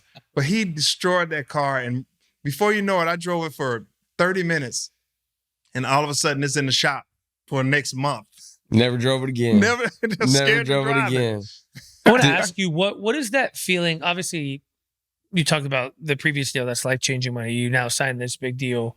money aside, what is that feeling like? Do you feel this huge amount of pressure to have to live up to it? Or are you just still, I'm just going to go out and play ball? Like you've earned it. Do you not feel like you have to continue to live up to it? Or what's that kind of feeling like? Well, I signed a 5-year deal with the Twins before I even signed the deal with the Angels. Yeah. And so I had a 5-year deal, a 4-year deal, then a option, and they took the option. So it was a 5-year deal with the Twins. So I kind of went through that phase in 2002 and trying to live up to it or whatever. But just I performed well because I was around a good group of guys that with Ortiz, Jock Jones, Eddie Godado, Latrell Hawkins, all my boys were there. So they kind of help you through it. But when I signed this deal, it wasn't about the money. It was about, am I going to be embraced? Because you sign a 5-year deal, you're a free agent. I'm not really born and raised as a Angel. And my first time leaving the Twins, I was 17 and I'm leaving at 31. I was a child, and then now I'm 31 years old and I'm a man, and now I'm leaving to go somewhere else where I've never only known the Minnesota Twins. And so when I got to the Angels, even though it was a 5-year, $90 million deal, I'm like, am I going to be embraced? I wasn't even thinking about the money. Am I going to be embraced? When you have guys like Garrett Anderson, Sean Figgins, Mike Napoli, Lackey, Weaver, and all these guys are so fun, man. They had a good time. They embraced me. We laughed in spring training. The spring training, I felt like, was the icebreaker for me. And I end up, getting to know the team pretty well. And but it wasn't until the season started. I hit a grand slam against Cleveland and hit a grand slam to win the game. And I was running around the base, and I came around third, and I saw the group waiting on me at the home plate. And I'm like, oh, this is it. I think I got the respect, whatever. And I jumped in the crowd, and we jumped up and down. And then I think that broke the ice. But it took 2 or 3 weeks into the season for me to really feel like I was at home. Because a lot of that Angel team was a lot of the same guys that was there that beat you a couple years earlier. Yeah. Yeah, it's a difficult thing. I don't think people fully understand that. They see dollars and cents, and it's like, okay, whatever, you're going to be happy anywhere. But when you leave the place that pretty much raised you, and it's the only place you've ever known, and you go somewhere else, it's not always easy to kind of find your people. People assume that everyone in a clubhouse is friends. Like, it takes time to kind of establish those relationships. You can go out and play baseball anywhere. Like, between the lines, it's easy, but all the time you spend together outside of playing the game, it takes some time to kind of find your way. Yeah, and you know me. If you guys know me, I'm always going to make you feel like you've known me for 30 years and 30 minutes. I'm going to shake your hand and get to know everything about your family and different things like that. But I still didn't feel embraced, and I can do it, right? And I was good to get in the clubhouse. I can do it and get to know you. But in that particular time, I just didn't know how that felt. And chemistry and camaraderie is like the flu. You can't see it, but when you get it, it impacts you in the big way. And I think that's how chemistry and camaraderie in every clubhouse is. And if you don't have it, you can tell that you don't have it. You can tell when the team is struggling. You can tell when you need a team meeting because the chemistry and camaraderie is off balance. It's not having an effect. And so I didn't feel it until I did something to help the team, and I felt like I was embraced. I saw the smiles, I saw the eyes, I saw the movements, I saw everything differently because they were moving different. And I'm like, oh, okay, I got their attention. So you have to do something once you get to another team to make yourself feel like, you've been embraced. It can be difficult too because the only time I ever experienced this was going from Cleveland to Anaheim. But there's no organization like the one that raised you, right? There's no organization like your best years, like one of my best friends, Josh Tomlin, like he pitched forever in Cleveland and then he went to Atlanta. He won a World Series in Atlanta. Like he was part of a great group in Atlanta. And I think if you asked him, he's like, man, I'm extremely grateful for Atlanta, but like there's no place like Cleveland, right? Like, cause it's like, it's where you kind of cut your teeth. You became a big leaguer and all that stuff. But also too, like you're doing it like side by side with guys, right? Like you were doing it with Jock Jones. You were doing it with these guys. You guys were coming up, like trying to figure out like, hey, do we belong in this league? Can we play? Like all that stuff. And now you're coming into a group that there's a lot of guys in there that they've now done this together, and you're the outsider, right? Like you're the outsider, and that can be a difficult spot. But like you said, man, like getting hits and winning games, man, that'll take a team a long way. Yeah. You guys end up winning 100 games that year in 08. So you guys are positioned very well. You have a very, very good team. And then you guys lose. Who do you guys end up playing in the playoffs that year? That year we played the Red Sox. We played the Red Sox in 08. Okay. And we got to the division series and we lost in 08 against the Red Sox. Was that an upset, or were you guys were favored to win that? We were favored to win. We had Mark Teixeira. People don't remember that. That's right. You guys had Tex. We had Tex, and Tex was banging that year. And we got him from Texas. I know it was tough for him to leave Texas because we got him in a trade. Yeah. And but he came over and did his thing, and we ended up getting to the postseason. And I think it was man on third. Reggie Willits was at third. Eric Albar's hitting. He got the game-winning hit the night before. Mm-hmm. And then Dale Carmen is on the mound, and he's throwing. Manny Dale Carmen? Dale Carmen. So BB, but he was all over the place. Okay. Right? So he's really amped up, and he's throwing balls under Albar's chin. He threw inside, and Albar jumped out of the way and landed on his face. Now it's 2-0, right? The guy can't throw a strike. And then all of a sudden, Reggie Willits started running in the middle of his wind-up and going home. He has to hit and run. And then Albar was trying to hit and run, but Dale Carmen threw it so high, it was he couldn't reach it. And then he got thrown out, and that was a run. It was 1 out. All we had to do was get a hit or let him walk Albar because he was hot. Yeah. And the next guy get up, we get the run scored. But it was a hit and run, and we lost. Oh. No one remembers that. Damn. And I remember it like vividly. Yeah, because that was the Boston team that had won the year before. They swept Colorado in 07, right? Yeah. So that Boston team was really, really good, but you guys were nasty. We were picked to win it. Yeah, and, you won 100 games in the AL West. Like that's saying something. But you guys have a great team, and so like you spent, and the reason I keep bringing this up is because like you played so much of your career, like you played so many games in the postseason, like at different stops, like in Minnesota and then in Anaheim. You're in Anaheim for 5 years, and then you go to Detroit, and you're on a couple teams in Detroit that were beasts, dude. Oh my God! And I don't think people understand. I was a young player in Cleveland who was chasing Detroit at the time in 2013 and 2014, and I got to play against you in Anaheim. And I'll share this, but the year I get called up, 2012, we're in Anaheim. And it's the beginning of the game, and like as the visiting team's bullpen, like we would wait till after the top of the first to walk out to the bullpen as a group. And I think like maybe Justin Masterson was starting. I think it was Nasty. Yeah, just big sinker guy, right? And there's this young rookie by the name of Mike Trout that is I think he's maybe hitting 2-hole or hitting lead off, and you're hitting 2-hole. But you guys are like lead right off. I'm hitting 2. Yeah. And so he's warming up for the game, and Derek Lowe is with us in Cleveland, right? And I'm a young guy. I'm just taking it all in. And you're in the on deck circle with Trout, and you're like clearly talking to him about like, hey, this is what we're gonna do here, right? You've got to like look. You can tell like D-Lo's like he's exactly what he's telling him, right? Because D-Lo's a sinker guy too. Yeah. And he's telling him he's got to see the ball out here to let it come back. Yeah, I was doing that too. And he goes, dude, we're all so screwed. I go, what the heck are you talking about? He goes, that kid right there, that Trout kid, has more tools than any Napa auto parts store in all of California. He's got it all. And if that guy right there is teaching them how to hit and how to prepare to big leagues, we might as well go home. And nobody at the time, like we only knew Trout as like this like prospect, right? Like this kid that could do it. And then, I get a chance to play against him for years. And then I get a chance to play with him.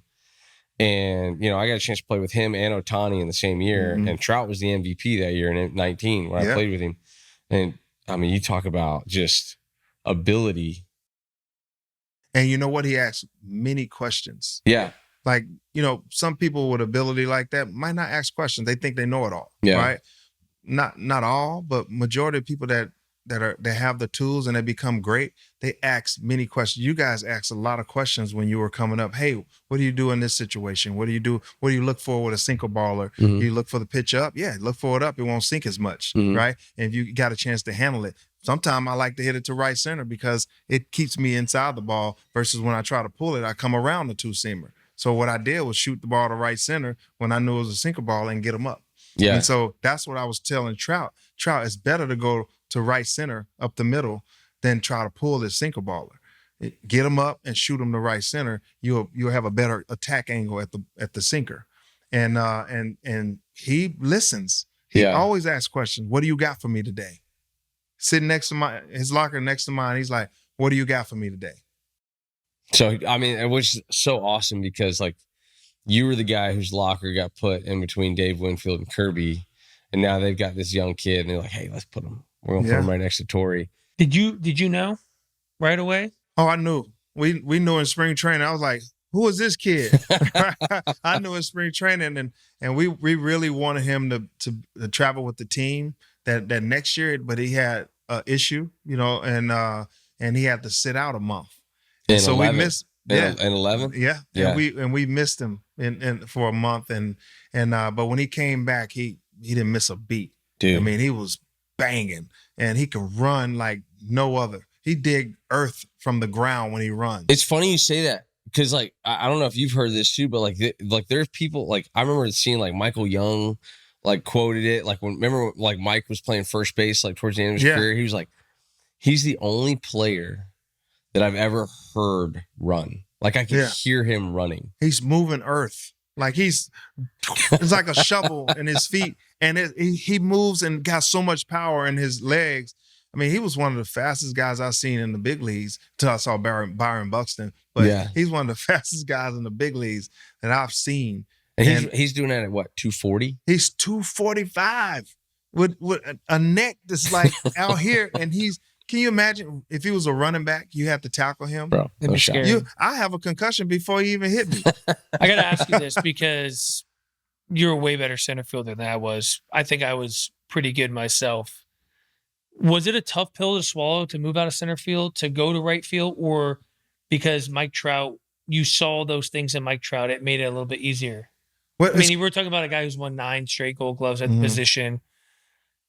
You happen to come up with maybe the greatest player of our generation. Is it still a tough thing for you to swallow, like your pride-wise, or are you at a point of your career where you're just trying to win, or you just see this human being and you're like, it just makes sense? It's crazy because in 2011, I went to Seoul in May, and I had Bobby Abreu and Juan Rivera, and Bobby in right and Juan Rivera in left, and man, they would just look at balls and wait for me to catch them. And they're running, jogging, and then they're like looking. The ball drops right. I mean, it's not dropping, but I have to run and keep going because I see them giving up, and I go get it. They didn't move at all. I'm like, so I went to Soch in May, and I said, Soch, man, put me in right, put Bobby in left, and get one a DH, get him out of there, right, and let him DH. He said, no, you playing center field. I'm like, no. What about this young kid? But it wasn't Trout. It was Peter Borges. Oh, yeah. Fastest guy I ever seen in my life. Yeah. Right? He wasn't ready. He said, no, he's not ready. He's not hitting. Right? He's not hitting. So, I'm dying out. I'm 36. Now I know I'm already saying, move me to right. I could play right because that's where I started when I got to the big leagues, and I played in left. That's where I started when I got to the big leagues. I was playing both in the Metrodome. Yeah. So I'm familiar with both spots. And he said, nope. Again, I went to him twice. Then I just kept, surviving. And then Peter Borges got caught up. I'm telling you now, there was no pride. I was like, thank God. I said, man, it's time for me to get out of center field. And so me going to right, I didn't fight it because I've been trying to get out of center field for almost 2 or 3 months. And then Peter Borges came up. He ran everything down. I'm like, I could see why Bobby Abreu and Juan Rivera was sitting and waiting because I was getting to him. And so now Peter Borges getting to all these balls, but yet we closed the gaps pretty quick. Yeah. In right center field, and Bobby Bray was playing a better left field, so it made our defense better. So we actually played a lot better in that second half when Peter Borges got called up. And then we had Mike Trout come up. Trout ended up playing right and center. He was back and forth. Okay. And then he ended up taking over center in August and September. And then the rest was history. Mike Trout show. He was robbing everything. And it was fun to watch from right field. Hey guys, just want to give you guys a shout out. Appreciate the love, the support. We also want to give a shout out to one of our sponsors, Lorraine. All right, so guys, listen, if you're looking for something to give you a little extra kick, a little extra focus throughout the day, something without nicotine, Lorraine has something worth checking out. Lorraine has just launched their new co-pouches. They work just like pouches you've seen before. Tuck one in, find a sweet spot, go about your day, except these are completely nicotine-free. For someone that's used pouches a lot in his life, I'm finally excited to get rid of the nicotine and give me something that actually gives me energy. 50 milligrams caffeine, smooth, steady focus, no energy crash. Hey, look it. I got 3 kids at home, in sports, in school, and then we come into this studio, we film 3-hour podcasts. This is the perfect product for me.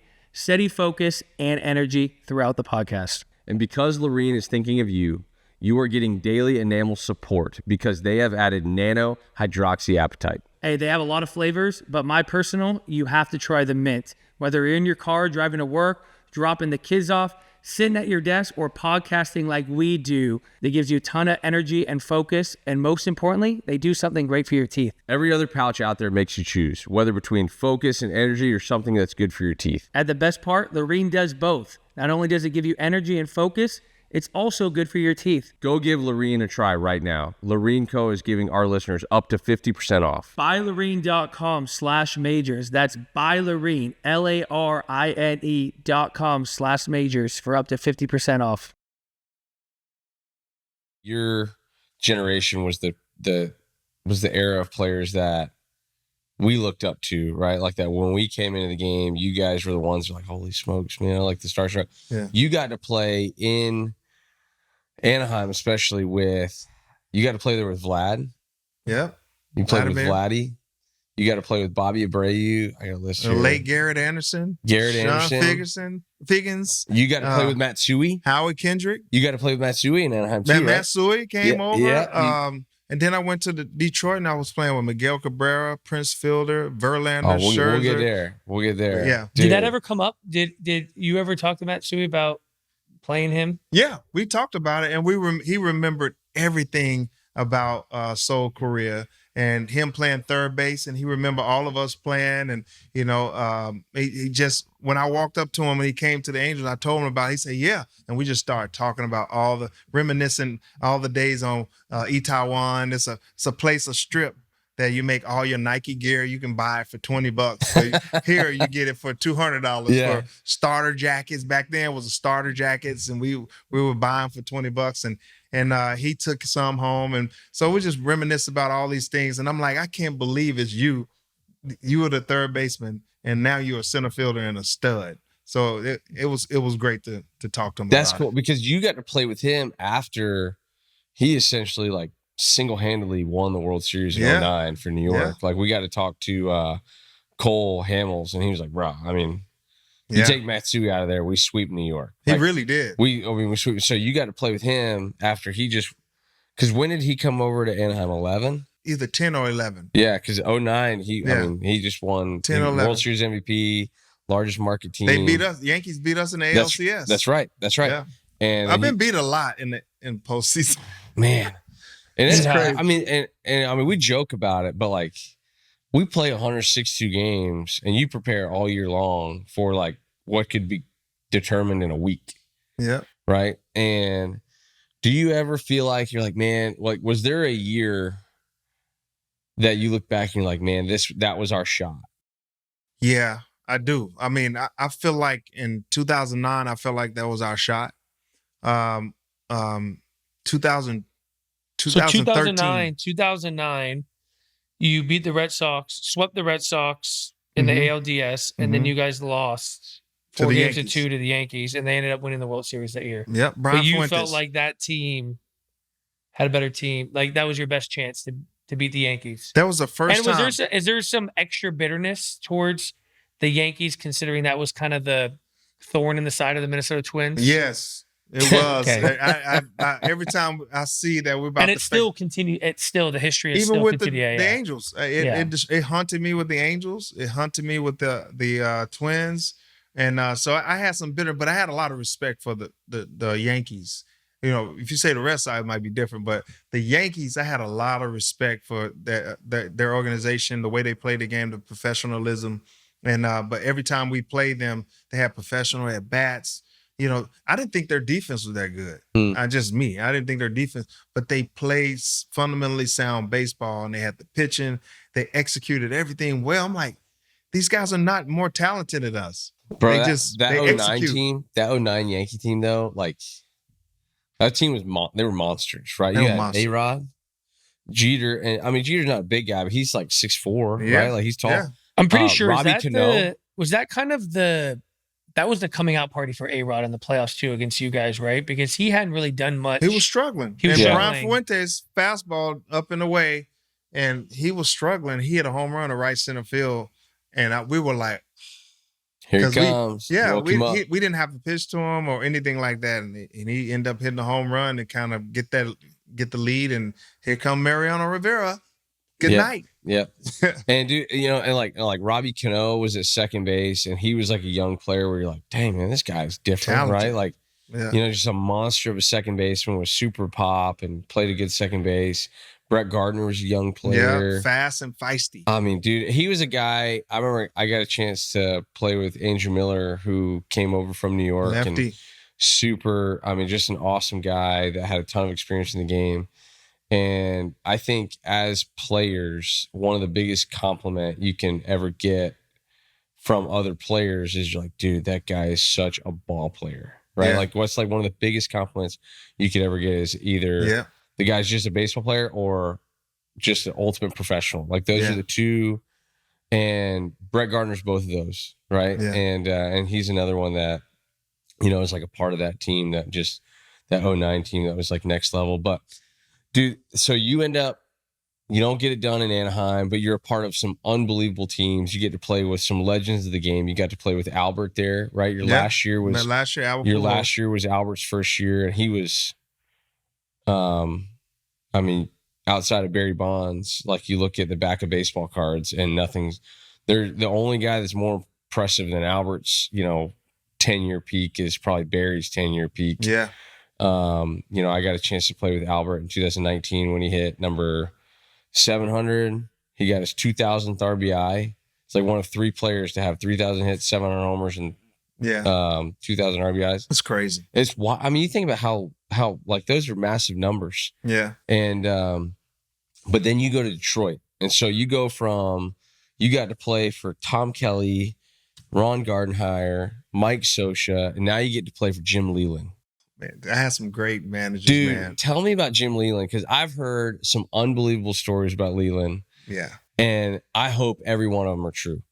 Man, Jim Leyland is a guy I could have played for my whole career. Yeah. You know, even when I was with the Twins before I went to the Angels, I was with the Twins in my younger years. He was still with Detroit and in Pittsburgh as well. Yeah. But he wore spikes. He wore spikes. That's what I heard. Right. And I'm like, every time I see him, I was like, you gonna play today? He's like, you never know when I get that phone call. I might have to pinch hit for some of these guys over here, you know, talking about his team. And I was like, man, so we end up building a relationship because that was our rival. We played Detroit all the time in Minnesota. And every time I see him, he'll come talk to us, me, Jock, and a couple other guys. And before I know, I was like, man, one day if I'm a free agent, I'm coming to play for you. He said, well, I'd love to have you. And so my thought was, you know, when I became a free agent from the Angels, I saw Jim Leyland with the Tigers, and I had a no trade clause to go to Detroit because it was our rival. I don't want to play for none of my rivals, the White Sox or the Detroit Tigers. But I saw that they went to the World Series before in 2012, and I needed to get to the World Series, and here's my best chance. So I flew out there to talk to Mr. Ilitch. I flew on a plane to talk to Mr. Ilitch, went in his office.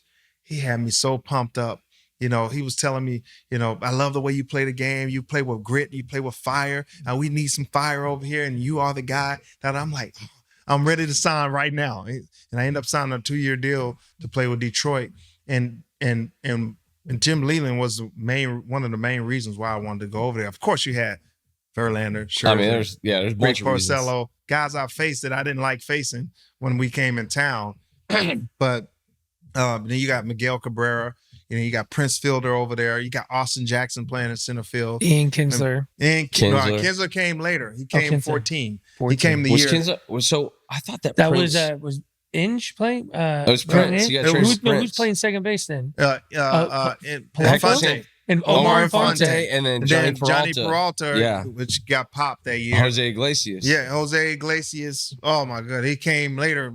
From the Red Sox. You could have put him out there with no glove. He'd have been just fine. Yeah, he was the quickest He'd have hand been just fine. I ever seen. At shortstop, he probably had one of the best gloves I ever seen. But we had a nice squad, and when I went to Detroit, we won 100+ games. I don't know how many we won, but it was 100+, and every day.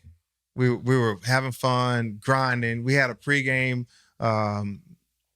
chant before we went out on the field. 6:30, 7 o'clock game. We get in there, we huddle up, and we start doing the football chant. We was like, I can't say it, but it's a little rated R. But we would just do all kinds of chanting. It was somebody's day to do a chant. And someone would come up with some kind of, I'll be like, oh, sometimes you feel like a nut, sometimes you don't. We'll say, all Tigers got nuts and White Sox don't. And then we'll break it down. We go, head, pads and head and pads. And we break it down. We'll throw our hands up and we go out and destroy every day. It was pretty cool. What was I got a couple questions, but what was the biggest difference? You talked about how it took you a little bit of time to kind of acclimate in Anaheim. What was the difference going to Detroit? Different part of your career, different kind of clubhouse chemistry, and then you're 37 at the time? How much does that just revitalize you? Like, even as silly as it is, like this pregame chant, just like, does that not bring out like the kid in you again? Yeah, I mean, when I went to the Angels, I had a guy that talked to me named Rick Smith, and he's like, man, you got a talent. I'm 31, and I'm with the Angels. And he said, you got a talent. And I'm like, yeah, God blessed me to run, throw, hit, whatever it may be. He said, no, that's a talent. He said, you have a gift that you make people feel like you've known them, like I always say, 30 years in 30 minutes, and you go and get to know all the relationship. You know how to build relationships. That's a gift. And I'm like, I looked over my life, even from high school all the way up, and I'm like, I always did that. I never even thought about it. And just someone can always see you more. You just see a reflection of yourself in the mirror, but other people can see you. Mm-hmm. They can see how you move and how you walk. You can't necessarily see you, but you can see a reflection. So people watch you all the time, and that's what people would tell me. And I didn't think nothing of it until he told me. And I'm like, all right, then I learned how to embrace it. I really lived in the way I moved. I lived in my gift. And so when I went to the Tigers, I was already living in my gift by then. So I wasn't looking for, am I going to embrace myself? I knew I was. I knew I was going to have that clubhouse. I knew I was going to go in there and get to know every last one of those persons in there. I knew I was going to bring the best out of Verlander. I knew I was going to bring the best out of Miguel Cabrera or Prince Fielder or Austin Jackson. And when we went in that clubhouse, best clubhouse I ever been played for in a long time was 2013 team with the Tigers. I walked in that clubhouse at 1:00 every day. I'm the first one there, and I couldn't wait till everybody get in because I knew I was going to cry laughing. Somebody's going to do something very funny, either Prince Fielder or Miguel or Austin Jackson or Verlander or Scherzer. Somebody's going to do something and have something silly to do in the clubhouse. And that's when I was like, I'm going to enjoy my life. I'm going to enjoy this game, and I'm going to enjoy the next couple of years. I might not even have that many, but I'm going to enjoy this life. And I laughed a lot more at 37 years old watching Austin Jackson, Prince Fielder, Miguel Cabrera, Victor Martinez. Oh, yeah. All those guys had me crying, laughing. Bro, it's awesome to hear you talk about that because, we all kind of have like a moment in the game where you're you're early on in your career and you're unsure of like, man, do I belong? Right? Like you're like, man, where is my place in this game? Because I think all of us, you know, one of the greatest things about the game of baseball is like being a part of a team, right? Yeah. Like that's like one of the best parts. And you know, when you first get called up, you're like, man, I just want to be one of the guys, right? You talk about hitting that grand slam in Anaheim. Yeah. You're like, all right, man, I'm part of the team now, right? Like you go up to Minnesota, you make your debut, and Terry Steinbach's guys back to you, right? And you're like, oh man, these guys are, and then he's like, oh, welcome. And you know, that moment right there, you're like, all right, like okay, I'm one of the guys, right? And you probably don't remember this, but me in 2013, I get called up in 12, and you know, we were terrible that year. I get called up, and we play against Detroit early on. We're like a game out of first, and then the month of August happens, and like, dude, 3 weeks later, we're way out of it, right? We just have like one of the worst three-week stretches. So Maniac gets fired. They hire Terry Francona, you know, and I'm just like, man, am I going to make the team out of camp? I make the team out of camp. Corey Kluber doesn't make the team out of camp. Doesn't make the team out of camp in 13, and he ends up getting called up like a month into the season because I think Brett Myers went on the DL. But he comes up as a long guy. They put him as a long guy in the bullpen. And we're walking out. We're playing Detroit. We're walking. And this is back when the bullpens, before they stacked them. Yeah. It was when they were, you could face the field. So we're walking out. I remember. And dude, Torii and some other guys, they're running, they're doing their thing. There's a whole group of bullpen guys coming there. And Tori's like, he looks right at, and me and Klubes are sitting there carrying the bullpen bags. You know, I got like a pink backpack on, the whole deal. Yeah. And he's like, man, y'all are nasty. Yeah. He goes, bro, I do not want to see you two today. Y'all are nasty. And I was like, me and Klubes looked at each other and we're like, is he talking to us? Hell yeah. Like, is he talking to us? Like, what the hell?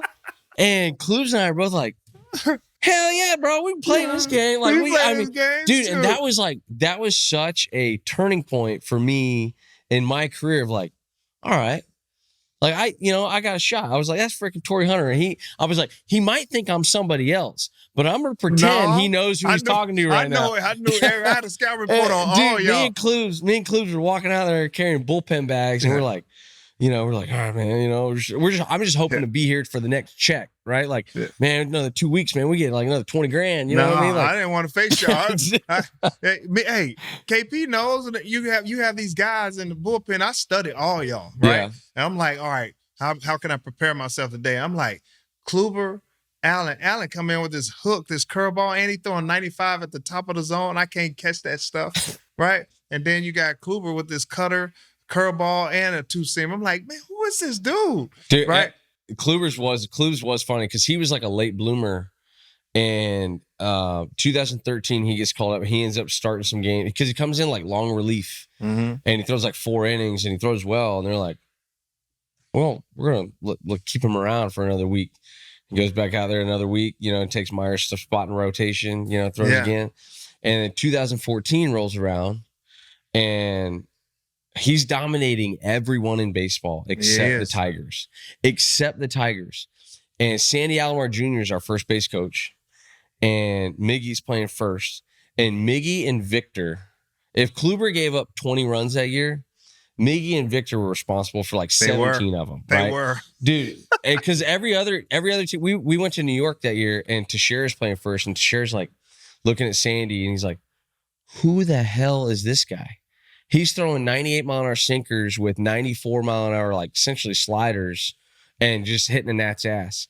And everybody in every first bit, Chris Davis from Baltimore, he's like, I don't, who's that? I don't like that guy. Yeah. And Miggy's at first base. He goes, I don't understand how everybody doesn't hit Corey Kluber more. And Sandy's like, because he could shoot him the other way. Dude, and Sandy's like, well, you're the best hitter I've ever seen, so you tell me. And he's like, man, he throws everything hard. And he's like, yeah. All right, you're not making sense to me. He's like, it throws everything hard. You just got to be ready for hard. He's like, yeah, but it moves that much. He's like, it's not that hard. Miguel Cabrera was probably had the most impressive 2 at-bats in 2 days I've ever seen off of anybody, but it was Mariano Rivera 2 days back-to-back. At Yankee Stadium? In Yankee Stadium. Yeah. And I'm like, these are the best at-bats I've ever seen, and with my eyes. And he did it back-to-back days, tied the game up. That was when Mariano he literally saved all year a two-seamer. He wouldn't throw the two-seamer to anybody. He saved it all year for Miggy and for you. Yep, he threw it Dude, to me. he threw like two-seamer after he was throwing balls that were going to hit Miggy, and he would foul him off. And as soon as he tried to front door that cutter, click. He fouled it off on the back of his toe. He hit the back of his quad. How you hit the back of your quad with the two-seamer? And then he just, 12 pitch at bat. I think that 12th pitch he hit it to right center field, tied the game up, bottom of the ninth. We might have had 2 outs. And I could not believe that Miguel, and then the next night he did it again. I could not believe. What was it about him? Miguel Cabrera. I mean, obviously there's gifts from God, right? But definitely gift from work God. ethic, studied, understood who he was so consistent in his work, mechanics. Like what was it about him that stood out to you when you finally get a chance to be around him every day? I think when you see him, you think he has a lot of fun. You see him on the field, he's, playing with Altuve or Adrian Beltre. They always popping each other in the head or whatever. And you think that he's just a natural God-given ability that he doesn't prepare himself. No, he prepares himself. He watches video. He's always watching to see what the pitcher is doing, how the ball is moving. His preparation in the batting cage was unbelievable. He was the first guy I seen that bounced the ball and he catches with his backhand to make sure he's staying through the ball and his head stays down, and he's catching it like this, Catching palm up. Palm up. And that's what he wanted to do all the time. That was his pregame every day. And I'm like, man, let me do that. So I started doing the one hand. I hit 312 that year at 38. Miguel had a system that I never stopped learning. At 312 at 38, I was a better hitter when I got older because I'm around these better players. And I had an opportunity to play with a lot of great players. Pujols had his regimen, Bobby Abreu, who really changed my career by swinging at strikes. Yeah. And he taught me to swing at strikes. When you feel like you're in the slump, swing at strikes. Because when you're slumping, the ball's up, you break your mechanics. If it's away, you break your mechanics. If it's too far in, you break your mechanics. He said, swing at more strikes, your mechanics stay in posture. And so when I did that, I hit 300, right? Yeah. And so just being around these great players, they say association breeds assimilation, right? Darius Daniels, I heard him say that before. And when you have association that breeds assimilation, meaning like if you're around the people that do those things, like Miguel Cabrera, Prince Fielder, Mark Teixeira, Bobby Abreu, Howie Kendrick.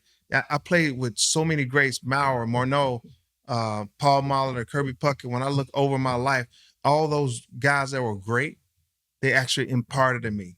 And I was around them so much that it made me who I am today. When I see you read those stats, you know where those stats come from? From all being around in close proximity of all these greats and picking up things along the way and never stop learning.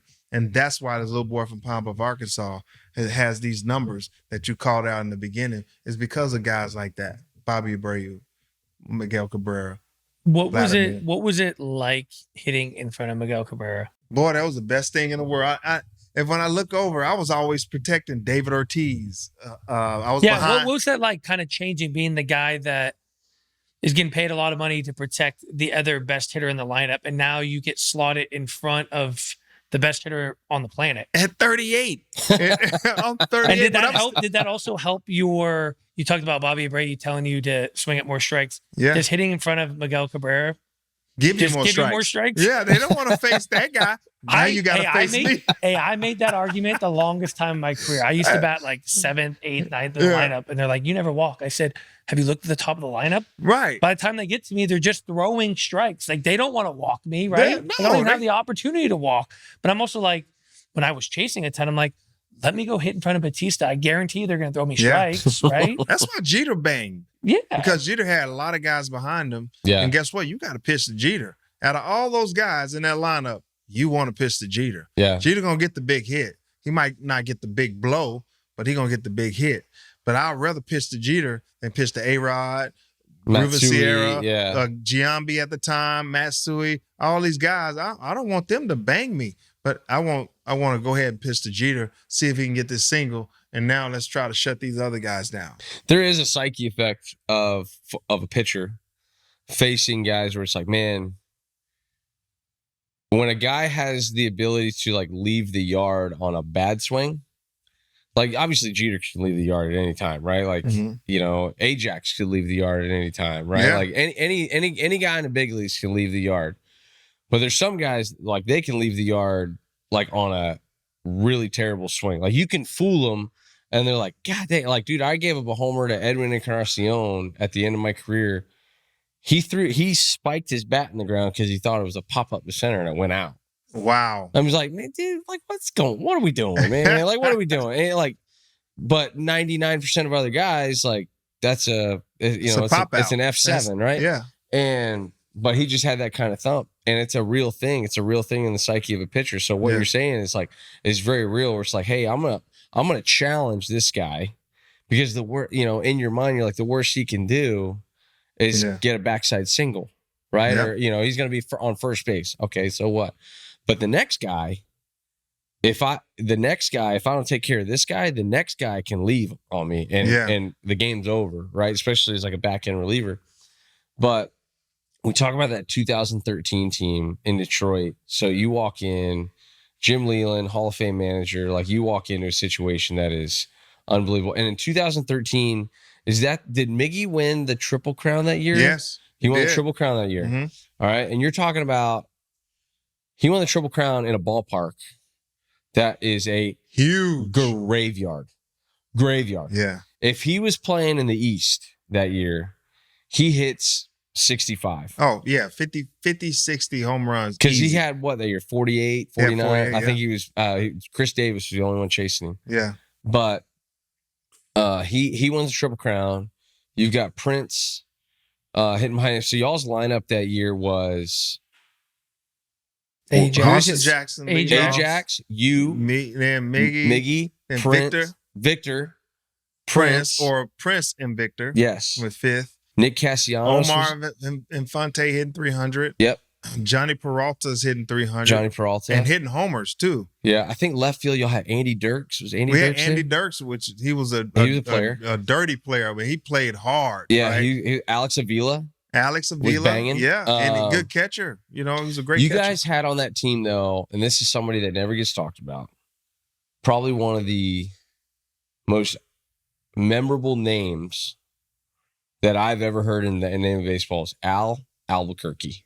Al Albuquerque was a right-handed reliever with a slider. That's all he threw was slider. He threw 99% sliders, but he's from the Dominican. And I am not convinced that was his so name. cool, man. Was that his real name? That was his name, Al Albuquerque. Way. His name was somebody messed up his papers when he was coming over, and his name was this dude from the Dominican. He was Dominican, right? Yeah, he was Dominican. Dominican dude named Al Albuquerque. I love him, man. He was a great teammate, man. But when he came in, we knew he was going to get that slider. He's going to get a ground ball or a pop up. Man, he's a trivia question. He will be a baseball trivia question forever. Yep. I want to ask you something before we kind of move on to a very iconic moment in baseball history. You obviously know what we're referring to. You come into Detroit. You've worn the number 48 your whole career. Rick Porcello has that number. Mm-hmm. He give it to you? Do you buy it from him? I bought it from him. I paid him a little bit of change. I don't want to tell anybody what I paid him. No, I'm not gonna ask. You could share with us if you want. You don't have to tell us. But I know it's a custom thing, and then part of that question is why number 48? Man, you know what? It was given to me, with Minnesota, and when they gave me the jersey number, I wanted number 18 or 19 or 21 or 4 or 7 or 11. You want these cool numbers. Yeah. But they was like, no, you 48. You're a rookie here, 48. And I looked at this number. I'm like, make something out of this one day, right? So I stuck with 48, and no one was wearing 48 ever. I mean, you had Riley Fingers who wore 48. That was cool. But just sticking with that number, I stuck with it and tried to make something out of it. And so when I left the Angels, Rick Porcello had it, and he was like open arms. I asked him about it, and he was like, yeah. And I gave him something. He didn't want to take it, but he ended up taking it because I made him do it. And but that was a great gesture by Rick Porcello to give up number 48 for me. So That's I really really cool. appreciate. I love Rick Porcello. He was one of my favorite teammates and the coolest one. Coolest one. Oh, he's so cool. Is he a cool guy? Oh, he's so smooth, man. He's, That's I my know he's boy. a big fly fisherman, man, and Yeah. I want to get him on the show. I want to Yeah. talk fly fishing with him. That year, 300th career homer versus Minnesota. Was it in Minnesota or was it in Detroit? It was in Minnesota. It's crazy because my first major league home run was in the old Tiger Stadium against wow. Detroit. And then my 300 home run was with Detroit against the Twins. And it was, so it has some. Who'd you get? I have no idea. I have no idea. I don't know who the guy was. I need to look that up. But, you know, I when I hit the home run, I was trying to hit that 300 home run for a week. It took a week. And just think about it. I'm getting hits. I was still hitting well, but I was trying to hit this home run. And every time I came to the dugout, you got Mickey, hit the home run already. Mickey was funny. He's like, hit the home run already. We're tired of hearing about it. You know, so I end up hitting that 300th home run. It was like a weight lifted off my shoulders. I'm running around the base and everybody screaming, yelling because it was a weight for them lifted off their shoulders. And but it was a great atmosphere, great time, great moment. But you know, it had some sentimental value, you know, in there when I hit the home run against the Twins, the team I grew up with. And I hit my first one against the Tigers and my 300 against the Twins. That was great. That's cool, man. PJ Walter, that's who it was. It PJ was Walters. right-hander. All right. That's right.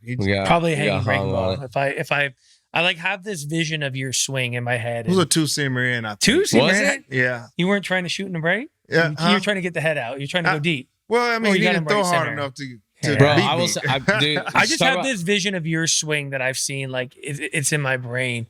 You just had, and I wanted to ask you where it came from. Like you were such a good breaking ball hitter. Yeah. You hit the hanger, and I just have this vision of you like leaning back on these breaking balls after you hit them. Story behind that. I could not hit the slider in my whole life. I couldn't hit the slider. A good slider, most people can't hit a good slider anyway. They might get it wood on it, but they don't hit it too well. They might get a hit, but they don't hit it too well. So, but I swung at sliders in the dirt. I couldn't do nothing with them. I poke them to right off the end of the bat. So Rock Carew came to me in I think 2001 or 2, and he made me get up in spring training, meet him in the cage at 8 a.m. and he threw for 15 minutes sliders. And he said, I want you to recognize this dot. When this dot is here, I want you to swing at it. But if it's a strike, don't swing at it because you can't do nothing with it. Yeah. So he taught me how to hit a slider for 6 weeks every day. Sliders. And he had a nasty one too. So he threw me sliders all the time. One of the best hitters in the game taught me how to flatten my bat out, to reach for it, to shoot it to right center field and recognize it. So after that year, 2002 and on, you couldn't throw me a slider that was hanging, or if it was down the middle, I was like going to hit it. me over. Can't throw a get me over or a hanging curveball. I was going to hit it. And so it took about 4 years, but it wasn't until Rock Carew took the time out to throw nothing but sliders for me every day. I'm like, this dude's arms are going to fall off. But he wanted to make sure I got it, and that was his assignment. Dude, that's awesome, man. Because like speaking of your ability to hit breaking balls, like I'll never forget. It's early in my career, is like going into our pitchers meetings and we're playing the Tigers. 2013. You got the heat maps up. Like Mickey Callaway's pitch coach at the time. He's going over all the hitters and all this stuff. And I was a 2-pitch guy, man. I had a 4-seamer and a curveball. That was it. And he was like, "Hey, man, Hunter, like." No breaking balls, like no curveballs. And I'm like, what the hell do I do? And he's like, you can throw yours. It's just get it below. Just get it below the zone. But it was like one of them things. And y'all's lineup, though, there were so many guys that it was like it was funny. Like it was like, oh, this guy, like you can beat him with velo. Or this guy, you can beat him with velo. This guy, you can beat him with velo. And Josh Tomlin's like, what am I supposed to do? And Mickey's like, you better execute some damn pitches. You better hit your spot. You better execute some damn pitches. And it was just that feeling of like, and you had this reputation in the game of like a really, really good breaking ball hitter. And so I knew for me, and I had some really good veterans that really helped me out, like Joe Smith, man, he was like a huge help to me. He was like, man, just because he's a good breaking ball hitter, like you still got to throw your breaking ball, right? Like, and he's like, you got a good one, but he's like, man, you're gonna have to crowd him. You're gonna have to crowd him. And there was a few times I wasn't meaning to, but like I had one or two like get away. Yeah, and I just go, whoa. Yeah. Like, I make a like, noise. Torii yell out and be like, hey man, my bad, bro. Like, no, I wasn't mad or nothing like that. I just make a noise like, wow. Yeah. Right. And but you know, the ability to hit that off speed, you know, you had guys like Paul Molitor who, man, just set me down in Cleveland. Yeah. This would be way before you got called up or even playing pro ball. It was in 2000. Paul Molitor was the bench coach in 2000, 2001. And he set me, I had a day off in Cleveland and he gave him my helmet. You know, back then, I don't know if it still has it, but it's a hole at the top of the helmet, right? And he said, I want you to look through that hole off of Dave Burba, right? And he played with Cleveland. And he said, I want you to see what he's doing different on each pitch. So he would go, they have Indians at the time, right here across his chest, and he was set lower. And I had this thing, it took me 3 innings. So I'm like, man, I don't like see it. Through like the little hole in the I'm helmet looking like through this. this little hole through the helmet. And people on TV, they're like, what is this rookie? What is this young, not rookie, but what is this young guy doing? What is Paul Molitor doing? I think it's a joke for a young guy. Yeah. But it wasn't. He was teaching me something. So I will see him set, and he'll be lower than the Indians, the logo, the name on the jersey. He'll be lower. He'd throw a fastball. He was higher. He threw off speed. And I saw it in the 3rd inning. I'm like, Molly, I got him. He said, calm down. Dude, calm I'm down. telling everybody. I started screaming. I was so excited because all those years, no one ever taught me anything like that. And so once he taught me that, I just kind of expound on it and just learned a little more watching the video. And I'm picking up, I'm like, oh, I see something. And then if I see one pitch and you got 5 pitches, if I eliminate that one, or if I see you do it, I make sure I get it up. Yeah. And so it might happen to be that off speed. And so I capitalize on it. Dude, let me ask you guys this. You know, I was a pitcher, but did you guys ever come across teammates that, because there were some guys, I don't know how often it's done now. Like Kevin and I, we both get to do some in-game broadcasts and pre and post-game shows. So I'm still around the game, but I feel like obviously like the analytics, like the language and some of the stuff that's focused on in today's game has changed, right? Like it has changed. But do you feel like some guys back then, maybe they knew a guy was tipping or they found something and they would just keep it to themselves? Yeah, there's a lot of guys that kept it to themselves. I'm assuming you were a guy that would be like, hey guys, he's doing this, right? I go to everybody. I'll be like, look, this is what I see. And it was like, I don't like to do it. You know, when guys say that, I step out. But then when we start banging, they be like, so what you see? Yeah.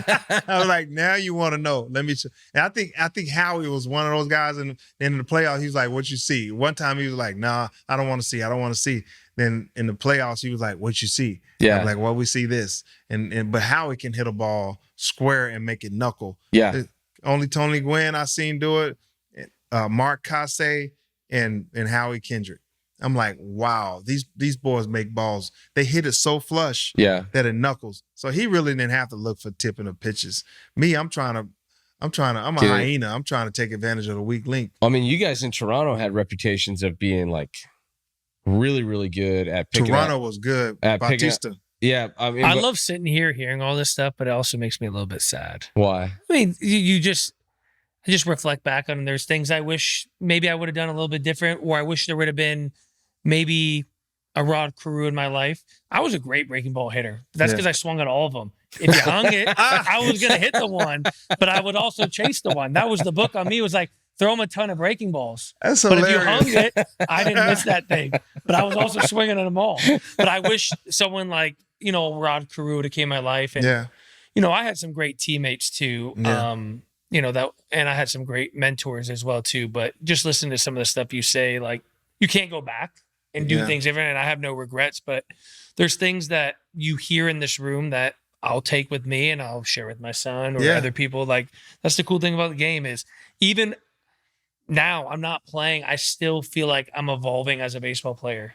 You know, like Yeah. my mind is always like wanting to grow as a baseball player, possibly to help my son, Yeah. possibly to just help the next generation of guys, or I'm just genuinely fascinated. What makes the great players of the game so good or It- great? It's crazy because you're still competitive too. You still an athlete, you know, inside of you. You want to learn. You want to learn about a lot of different things. How can I make my son 10 times better than me? Right? That's what I tell my son all the time. I say, I'm the only man in this world that actually wants you to be better than him. Right? It's me. Right? Most people they'll say, hey, you're doing good or whatever, but they don't want you to be too great. You know what I'm saying? But your dad is the only one that wants you to be better than him. So for you to pick up all this stuff, whatever I said or whatever some previous guy that was sat in this seat, you take it back to him. That actually makes him 10 times better than you were, right? And you did your thing, right? You played well. How can I make my next generation better than me? And that's very important. So I commend you on that. The 2013 Detroit team that you guys had, and just like how dominant it was. And we can run through like a quick roster. And I know we talked about the lineup, but then you add in the fact that you guys had Justin Verlander, who, as a teammate of yours, announced that this is his last season playing, right? And the indelible mark that this dude is going to leave on the game because, you know, I think in the last couple of years, like we've seen, like Kershaw hung it up last year. JV was the guy on the other side. Like you can't have a conversation of like best pitcher of this generation without, it's one of those two, right? It's like, that's where the conversation ends. But you guys had Verlander. I mean, you could throw Scherzer in that conversation, and you had both of them. Yeah. I had both of them. That's crazy. You had JV, you had Scherzer, you had Anibal Sanchez, 17 dude, wins. Anibal's nasty. Yes, filthy. You had Rick Porcello and you had Drew Smiley. Yep. And Doug Fister. And Doug 13, Fister. Yeah. So, I mean, because Smiley was in the bullpen some too. And you guys go into the postseason just a monster, right? You guys run into Boston in the CS. And, you know, obviously playing a playoff series at Fenway Park, like, you know, you've played in playoffs at Yankee Stadium, old Yankee Stadium, the new Yankee Stadium, Fenway, Anaheim. You've played in all these incredible venues against big time teams. But Fenway, there's something about it, right? Because it's like we talked about earlier, Yankee Stadium's wild, right? But there's something about like the pinstripes. And it's just like, I don't care who you are. The pinstripes, like you see the pinstripes, right? You acknowledge the pinstripes, right? Like every baseball player, like every time we were at Yankee Stadium and they'd be like retiring somebody's number or something like that, dude, every guy is top stepping it. Like they're out there, you're just taking it all in.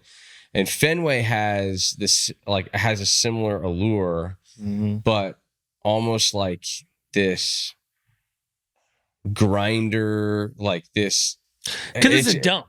It's not a dump. Fenway's a dump. I'm not going to call it a dump. It's a dump. I'm not calling it a dump. They fixed up the dump. They put makeup and lipstick on it. I'm not calling it a dump, but it is like. But it's historic. It is so historic, you know, especially now. I mean, I never got to play in the old Yankee Stadium. The new Yankee Stadium is, you know, you're just the pinstripes themselves, right? Yeah. But Boston, the Red Sox, like, I feel like Fenway Park is like history. The part of it, you know, is where it's like the pinstripes comes before Yankee Stadium. But Fenway Park comes before the Red Sox, right? Like, does that make sense? Right. The stadium had a lot of history behind it in Fenway. Yeah. And then when you go to Yankee Stadium, it has this aura about it. Yes. It has this aura of greatness, of like hunting spirits of greatness, right? It's like probably been in Rome or somewhere like that. Yeah. And then when you go to Boston, it has in Fenway. It has this history, you know. I think I've seen it on different movies and stuff like that. And so when you go in there, you're like, wow, I'm in Fenway Park. Yeah. You know, this is crazy. You hear about it all the time. And so it's just they're both the same. They have this aura about them, but there's Yankee Stadium, which I feel like was like Rome or greatness or a cathedral or a Coliseum where there was war going on, you know, and then you go to Fenway, I feel like it was famous. Yeah. Right. And so when I went there, just playing in that stadium, seeing it on video games and seeing it in movies and seeing it, you know, on TV, you kind of just like, man, I'm glad I'm playing here. Yeah. And that song "Sweet Caroline," you've been hearing that song forever, and now you hear it and you're right there live playing in that stadium. They're singing "Sweet Caroline." I mean, it's just the fame behind Fenway Park. It can throw you for a loop. So you guys go in and you guys are winning, and you guys are favored to win the series, and it looks like you guys are going to win the series, and you're a part of this moment in Red Sox history that will live forever. And it's David Ortiz's grand slam in the 8th inning. It was the 8th inning. 8th inning. Max Scherzer starts, throws a gem, right? Comes out after 7. Joaquin Benoit, who's another, like, the guy was a dog, right? He just took the ball every day. Great player. Bases loaded. Big Papi's up. And it's kind of wild talking about it because you played with him. He wasn't Big Papi. No, he's Big O. You played with Big O, who's a good player in his own right, but Minnesota Twins let Big O walk, and he became Big Papi in Boston, right? And he's this legend that will live forever. And he hits this ball off Benoit. Off the bat, do you think you had it? It was a line drive. Yeah. So it was beat me. It was actually getting to the fence quicker than I thought I would get to it. But by the time I got to that fence, that short wall, I jumped up. I thought I had a beat on it, but it tipped me over and it went right over my glove. So I was falling as it went over my glove because it was hit on the line. Now, if it was high and it was falling down, I probably would have had a way better chance of catching that ball. But it was hit so hard, like straight this way. It was in the lights, got out of the lights, and it went just straight over the fence opposed to like falling over the fence. That would have robbed that one. But that one, it beat me there. And I was trying to get there. So it was just happened to be, it passed me before I can get there, and I was flipping over. Man. And but a story behind that, the night before, me and David Ortiz, Big Papi, we went to Capitol Grill. Okay. Eat, hung out. And he says, Paul Molitor taught us both how to look for pitches. And he said, I got Joaquin Benoit's pitches. And I'm like, you do? So I went to Joaquin Benoit the next day. I was like, hey, flare, throw a fastball. Ortiz told me I got your pitches. And Joaquin was like, I get him out all the time. I was like, no, bro, that's the best hitter in playoff history. You gotta do it if he says he's got it. He's like, nah. But he just kind of, me and Prince Fielder looked at each other like, what the? Like, so Scherzer took himself out of the game. We wanted him to go out for the ninth because he had only 90 pitches, 90-something pitches, 96. We said, oh, he's going back out. But he was like, I'm done. So now we got to bring in Joaquin Benoit. I'm thinking, so I'm running. He's running. I said, remember what I said. Flare that glove. So nobody knows. Just do it in warm-ups. When he was running by me in that right field, and he's going to the outside. Remember what I said. So first pitch, what do you think it was? Fastball? No, 88. Change up. Yeah. Homer. So he was a guy too that like I had heard stories. Obviously, I wasn't a hitter, but like I had heard stories because as a young player coming into the league, like you hear stories all the time about like, hey man, these hitters are set up these pitchers, and I'm like, what the hell does that mean? Hitters setting up pitchers, like what? So every pitch I threw, I'm like, am I getting set up? Like what the heck? You don't know what's going on. And I remember hearing these guys talk about Benoit, and they were like, he tips, but sometimes he'll tip on purpose. Like they said, like he would go like this, no pitchers, and then he would. But he would. They said they said every now and then, and I guess I'm asking you is like so like because he threw fastball, slider, changeup, right? Uh-huh. And if he would flare, he would throw a changeup, and if his hands went down like that, he was throwing a slider. If they stayed up, he was throwing a fastball. If he went down, and they said every now and then he doesn't do it with the changeup, but every now and then his hands will go down, and instead of throwing a slider, he'll throw a fastball just to throw some doubt in there, right? And so. It's crazy to hear you say that because like we had always talked about it. Like Benoit was a guy who would use tipping to like his advantage and to like try and throw hitters off. No, you can't throw them out. Once you have a tendency, you got it. Yeah. Right? You can do whatever you want, but you think you're doing something else, but I see something totally different. You never know what I'm looking for. Yeah. Like what you think I'm looking for, you don't know. Yeah. Like you can do all you want, but you still doing this one little thing that you can't get rid of. And just knowing what David Ortiz knew at that moment, and he hit that ball, I was running after the ball, screaming and yelling. It's amazing what your mind can do while in pursuit of a ball. What was that? Because it doesn't happen. I mean, you played very aggressively. I played very aggressively in the outfield, but to end up in the bullpen like that, given everything, the context of the game, Fenway Park, like, what's that feeling like? Oh man! Is it like you wake up and like you almost like black out? You're like, what happened? I actually did black out. I mean, I literally blacked out. Dude, you hit that wall hard. I went over the wall. Yeah. My head hit the concrete. Oh. So I had this little, I don't know, they say I was bleeding on my head, whatever. And so I hit this wall, hit the concrete, and I'm just kind of out of it for a minute, but I wasn't coming out of that game, right? And man, it's crazy to talk about that. Stayed in the game, seeing double vision, right? We finished the game. We had a day off, fly back to Detroit. So I'm on the plane, and I'm about to throw up. I'm on the plane. The pressure on the plane I'm like getting sick, nauseous. So they were going to evaluate me the next day, and I was like, ain't no evaluate. It's the ALCS, no. bro. Yeah. Stick me, doc. With Torii. Oh, nice. Went back out there, played, and as that Torii wore off when we lost, we ended up losing. And then went home, came back to Texas, and I'm sitting at home, and it wore off. I was in so much pain. 3 months. I was a massage therapist, a chiropractor, training. My body just would not recover. I was in so much pain. You're in a car accident. It took me to spring training to start feeling better.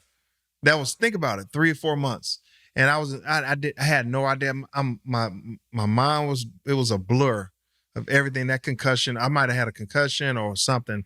It don't matter. This is playoffs. This is the ALCS. I'm dying on this field today. I know you answered this question, but now that we've talked about it, do you feel like that was the year that got away? Was that That's the best the year team? they got away. Because you said Anaheim that 1 year. I think it was the year you went out. 2009. We had a good chance. But that was the best team you ever played on. 2013 was the best team and the best chance I was going to ever have. I don't think we had the pitching matchups in my previous years. Like we might have a Johan Santana, but not 2 and 3. Man, I don't know, dude. That 2014 team y'all had when y'all traded for David Price. Yeah, we got David Price. Good night, man. But think about it. You had Anibal Sanchez, 17-game winner. You had Porcello. Then you had Verlander and Scherzer. So I got a 1, 2, Scherzer and left, 3, right? and maybe even a 4. Because Scherzer left after 13, right? Yeah, he left after 13, and it was 14. So we lost Scherzer. Yeah. But we still had Verlander. We got David Price. But then after that, we had Porcello as well. Yep. We had Drew Smiley, who came in and pitched pretty well as a starter. Yep. But 13, it was the best chance I was going to have of winning a World Series.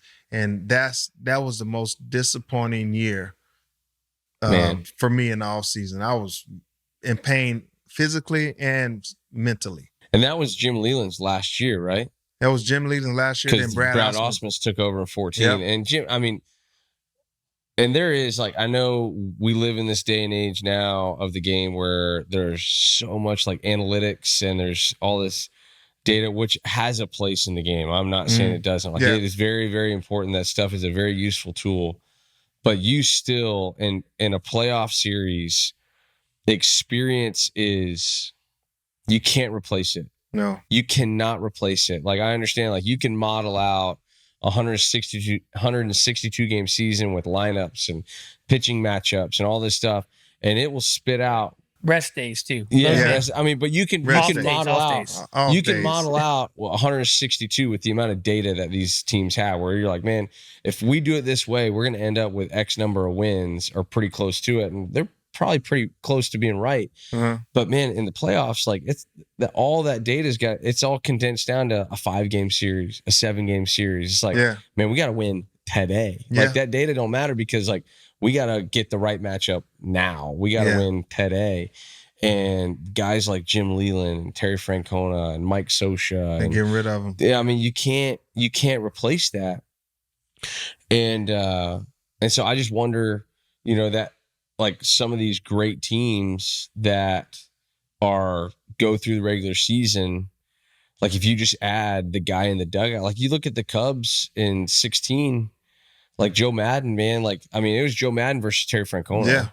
I mean, you talk about buttons that were being pushed and matchups were being played out. Like, I mean, that 2016 team that I was on was unbelievable, but we don't make it that far without Tito. Like, Yeah. Tito's the only reason he's probably the main reason we made it that far. Yeah, experience, man. He's been around a long time. Think about It's recent our job history. to play, but his job to put us in the position to do it the best of our ability. Yeah. Think about recent history.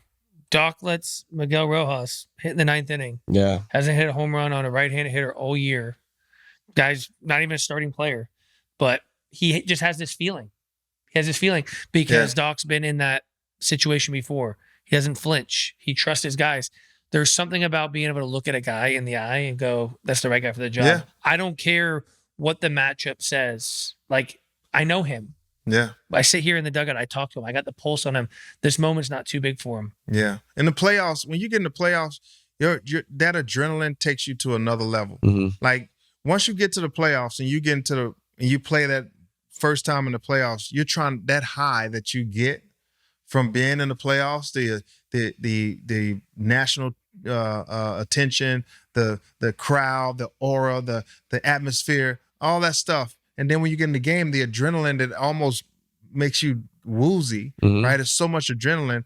You actually are seeking that again. It's like a drug, a high. It really is. The next year, after my 2002 season, 2003, I was like, I got to get back there and get that adrenaline again. We got to the ALCS in 2002, and that was my first time. And I'm 25 years old. I got to get back there. So I played the game throughout the season as if I'm having a playoff at bat or a playoff game, so I can be prepared to get back where I need to be in 2003. So we end up going in 2 and 3 and 4. We end up going to the postseason with minimum payroll. Yeah. Right? We didn't have nothing. It's so true because I got there my first full season in 15, and it was that drug I chased the rest of my career. My rest of my career, I was chasing. I got there 8 times. I've been in the postseason 8 times. Didn't win one World Series. Dude, I was trying to get there. You know what's crazy? It's like the amount of guys, and I feel like, and obviously now you have like one more wild card team and all this stuff, but like I think about like I got to play against Adam Dunn when he was with the White Sox, and that dude played forever. He played in one playoff game his entire career. He got traded to Oakland, and he played in a 1-game playoff with Oakland. And you got a guy who was one of the best players ever. Might have been to the postseason once. Mike Trout. Yes. All right. Let's get into that stuff too, because I've got some questions for you. Hold on. I want to wrap this up real quick. You get swept the following year, ALDS, Baltimore. Yes. I hate to bring that up, but yeah. Obviously you talked about 2013, best team you ever played on, best chance. You have a very similar team, new manager, Scherzer's out, Price is in, Kinsler comes in, an unbelievable team. Yeah. You get swept. You're 39 years old. Yeah. You consider retiring. What was those conversations like? I assume probably the most important conversation you have is with your wife, yourself. My son. You have a son. What are those conversations like? And then ultimately, what allowed you the opportunity to go back to Minnesota? And was Minnesota a big factor in why you decided to go back and play another season? Man, it's crazy because my wife didn't want to go back to Minnesota, right? That's crazy. But she was like, I don't want to go back there. They had their opportunity and they didn't. So there were some hard feelings. She had some hard feelings on that. You. She's protecting you. Yeah, she's protecting me. I get that, but she doesn't understand. I was 17. So hold on real quick. So when you left Minnesota and you signed in Anaheim, Minnesota wasn't in the picture of, where they were just not in like the same ballpark. Yeah, they were in the picture, but they were lower than every team. Yeah. Okay. So your wife knows that, and there's some animosity. And they told me I played too well. The word was played too well for small us. market. And I'm like, that's a lie. That's what you're supposed to do. Yeah. So now she was upset about it, and I just kind of like, whatever. It's 7 other teams. As long as I get to play the game that I love to play, and that's what I do. It doesn't matter what team you play for, as long as I get to play the game of baseball, and I have 7 opportunities, right? So, but she was, she was a Minnesota Twin, and then they let me go. She didn't understand that free agency, that's how it goes. So she had some animosity. And so after the 2014 season, I had a decision to make. And guess what the decision was? Should I go to the Royals or should I go to the Twins? I'm like, man, I need to go. I could go to Royals. I have 7 uncles that live in Kansas City. Every time I go to Kansas City, I leave 45, 50 tickets, right?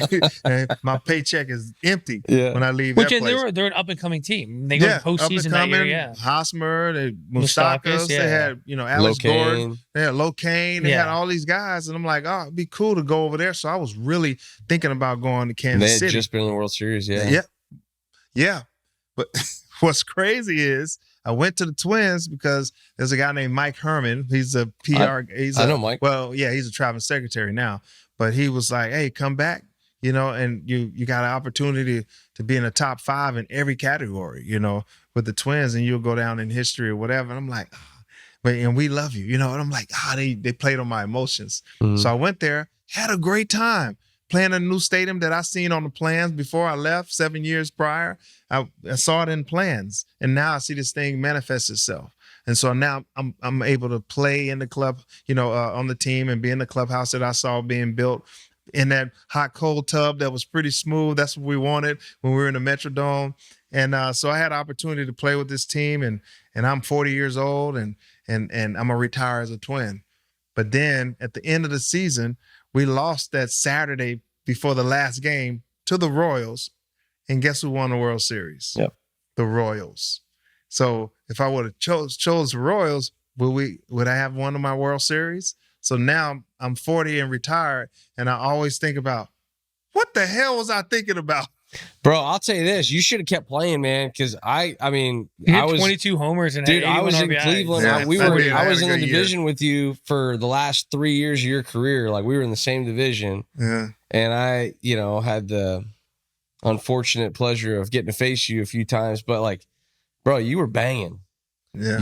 And that 2015 team, like, when you showed up, man, you talk about somebody who, like, elevated those around him and, like, elevated that team. And dude, how cool was it? Like, you were a young guy playing with Paul Molitor, and now you go back and he's the manager. Right. He was my teammate. Yeah. He was my bench coach, and then he became my manager. Then he's your manager. And I'm so like, this dude's been a part of my life. You get to come in and Molitor, man, one of the greats, but they've got, a Brian Dozier. Yeah. They've got Eddie Rosario. They've got Miguel Sano. Miguel Sano is the young kid there. Who's that other guy we're missing? Second baseman. No, that center fielder. That young Buxton. That young Torii Hunter. Yeah, dude. That young Torii Hunter. So, well, at the time it was Aaron Hicks. That's right. Aaron Before Hicks he went too. to the Yankees, Hey, it was Aaron Hicks. Is he as good at golf as they say he is? Oh, he's good. He the one who taught me how to play golf, bro. He taught me how to play golf, literally. He's on the pro tour right now, and I know a lot of people that play on that. He's the best. And I know someone that is very high up in the pro tour, and they say when he comes to tournaments, it's not even fun because they know he's going to win. Like, he's honestly too good for the level he's playing at right now. Aaron Hicks probably loves golf more than baseball. At the time, he was playing with me, and I'm like, you love golf more than baseball? He's like, I think I do. He wanted to go pro in he probably golf. could have, from my understanding. He could have, and I think he could go and get a card now if he wanted to. But so I mean, you're in Minnesota with, you got all these young guys, right? So you got like Hicks, Buxton's on the way, Mauer's still there. Yep, Mauer's still there. Joe's still there. So yeah, I mean, you're like, he's the homegrown kid, first overall pick. You didn't play with him first time around, right? Yeah, I played with Mauer for 3 years. For 3 years? Him and Morneau. 5, 2004. Oh, that's right. 5, 6, 7. Oh, 4 years, yeah. Dude, how good was he? How good was Mauer when he first got, like, his first smooth. 6, 7 years in the big leagues? He was so smooth. His swing was so smooth. Had his plate discipline was unbelievable, second to none, and his catching abilities. I mean, the guy was so smooth, strong hands, framing. and you wouldn't want to run on him because he had a hose. It's a shame because concussions are kind of what moved him from behind the plate, right? He was injured a lot. But if he stayed healthy, we knew we were going to have. If we had a healthy Joe Mauer, nobody could stop that guy. I mean, he's going to get the big base hit. He wasn't going to kill you with the power, but he would get that big base hit that we needed. You know what I remember about Joe Mauer playing against him when I was in left field? I would stand 1 foot away from the left field line. That's where they position the left fielder. Yeah. I'm like, are you sure? They're like moving me, and I'm like, line to closer. line. They're like, no. Like, I want you to. Your right foot needs to be on the chalk line. Yeah. And no matter, like, if you played too shallow, he'd hit over your head. If you played too deep, he would drop it in front of you. But it would be right on the line. Yeah. And if he wanted to hit you out of the park, he would hit you out of the park. I mean, he had the power too, but he'd rather stay within himself and he'd get the base hit or the double. And then if power came, then it just came. But he always stayed within that double swing. And so he was in between the base hit and the homer. If he tried to go for the homer, he popped up. If he tried to go for the base hit and he hit for power, he stayed in the middle. And I don't know how he did that. He stayed in third gear all the time. Did you ever see him throw a football? Spiral. I mean, Dude, yeah. I heard he was incredible. He's incredible. At Florida State. He signed with Florida State for football, man. And the guy was He was like I think he was three-sport, the too. Gatorade National Player of the Year in football. Yeah. He's probably one of the most talented guys besides Dave Winfield to come out of Minnesota. Yeah. Paul Mahler was pretty impressive as well, but Mauer was probably one of the smoothest guys to come out. He was smooth. Joe. Yes. He was also probably the nicest guy to ever play the game. That's Minnesota nice. That's Minnesota nice. That's man. why he was the face of the franchise and the homegrown. He was Minnesota nice before he was born. Guess what? We got a guy that actually live it. Yeah, dude. So there's a story floating around. I'm sure you guys have probably heard it, but like you got Joe, who's like the nicest, most polite human being on the planet, and then you got Pedroia, who's like literally the opposite. Would talk trash Joe, too. just like this tiny, just like play with a chip on your shoulder. Like everybody just like casted him off. Whereas Joe's like this giant, looked the part, first overall pick, like was the best player every tournament we ever went into. And Pedroia steps in the box, and Joe Mauer's like, "Hey Dustin, how you doing?" He's like, "Throw me a fastball middle in, Joe, and I'll show you." Like he's just like, he's like, "Man, we can't figure out how to get you guys out." And he's like, "Yeah, neither can the rest of the league." You know, just like constantly just talking trash to him. That's Pedroia, But man. He's that guy. He's hilarious. I used to always hear that story about how like Joe was just like the nicest guy. Everybody step in the box. They're 0 for 20 or 10 for 10. It's like, "Hey bud, how you doing?" You know, like that kind of thing. That's him. That's Minnesota awesome. nice, man. It was great to have him as a player. Like I mean, Mauer is one of the other guys. Morneau, MVP. 45 home runs he hit one year. I mean, I had some great guys that I played with as teammates, man. I'm very thankful. And you guys made me think about all the guys I played with. At the end of my career, I said, you know what? In my speech, I said, iron sharpens iron as another man sharpens another. Mm-hmm. And I think all those guys we just talked about, they sharpened me and they made me better. And even though you might think I probably brought something out in them, but they brought a lot out in me.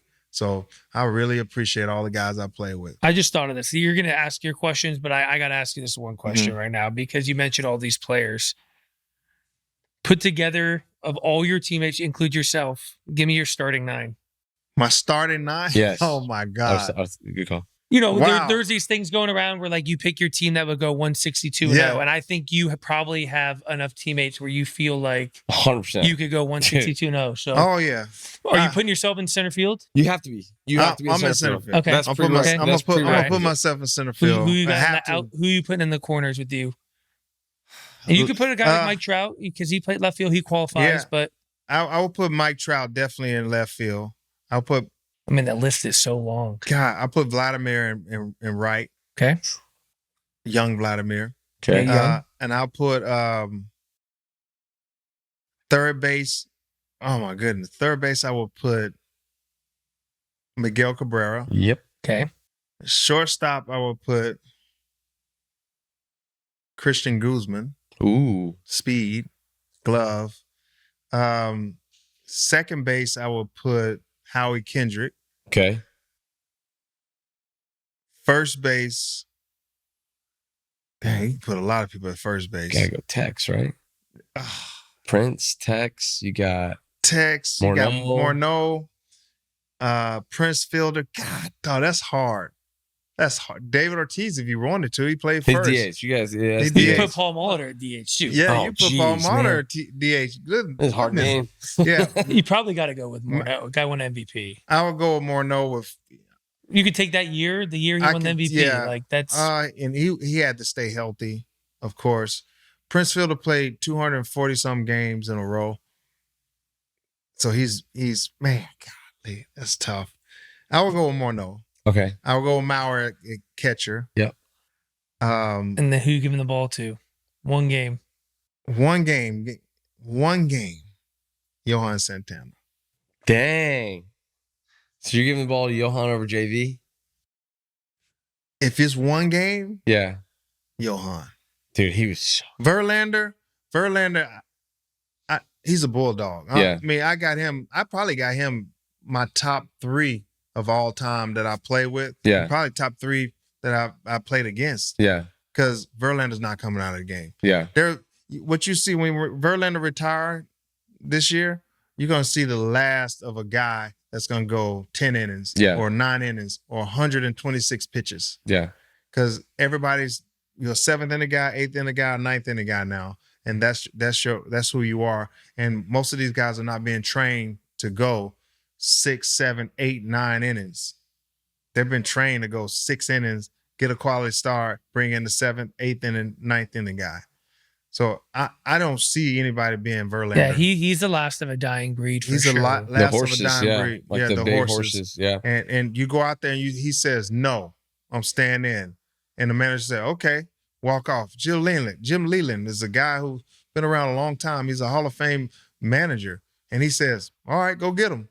And Walk Verlander had this unique ability in those situations, 110 To pitches, just 8th level inning. up. 100 Manager comes out and says, Dude. hey, we're going to the bullpen. He goes, no, go sit down. I got this. And then he starts unleashing. He's like, he kept something in there. Like he knew how to pitch. And then he was like, okay, no, I have some more. Yeah. Now I'm going to empty the tank. Dude, I was he with would level up, man. I was with the Angels and I faced them, and we've always had face-offs with the Twins. And when I was with the Angels, I went back there, and it's the 8th inning, and he had like 103 pitches. He hit 101 on me, and I looked at him. He was like, Dude, yeah. oh my God. I mean, dude, he had that like ability, and I remember very specifically. He had this long at bat. They were up like 2-0 on us, and it's in the 8th inning, and Michael Brantley is dueling it out with him, right? Like he's throwing him everything in the toolbox, and Brantley puts a ball off the wall, and so he's at second base with 1 out, and I believe it's like Asdrubal Cabrera and then maybe like Jason Kipnis both coming up. And that whole game up to that point, like maybe his best fastball been like 96, 97. Asdrubal, he went 101, 101, and the nastiest hook you ever seen for a punch out. And then with Kipnis, he went back foot slider, 101, 102, got out of it. And it was like, wow. No, what? And, I mean, that was like 105 to 115. Those were the pitches right there, right? And he just had that ability to just like level up. Yeah, he did. And it was like, well, I mean, he was unbelievable. But yeah, dude, he was nasty. But all right, so you're a huge fan of Mike Trout. I mean, the year I got to play in Anaheim, your son was in the minor leagues with Anaheim at the time. And Mike is probably one of the best dudes anybody could ever meet. Like, nicest guy, great teammate, super loyal, right? I watched him when you were there watching your son. We were on the backfields, and he saw you, and you guys dapped up. Like, it was like, man, he was so pumped to see you, right? Yeah. So obviously, like, hey, you got some. He respects you. Do you call him at some point, or do you advise him, like, bro, you need to go somewhere else? I've talked to him before, and he's loyal to a fault. I mean, he's very loyal to the Angels. He wants to be there. You know, he has a no trade clause, and you can't convince him to go anywhere else. You know, I just hope that one day he gets to the playoffs and get a chance to get a World Series ring. When you get to know the guy, and know who he is, you actually root for him a lot more. He's an awesome person, man. An awesome father, an awesome husband, an awesome brother, an awesome son, an awesome teammate. And if he can go out there and get a chance to get to the postseason, which we're all rooting for him to get there, I think everybody in the world needs to see him play at his peak.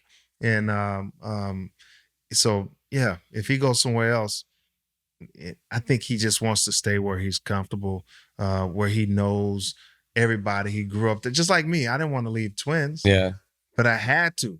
You know, it was just, I was a free agent. I had to, and I never wanted to leave. I wanted to be there and retire as a Minnesota Twin. And he has the opportunity with the no trade clause, and his time has not run out yet, and he can stay there as long as he wants. And after his contract is up, I think he's going to retire. Man, dude, baseball's probably never been in a better spot than it is right now.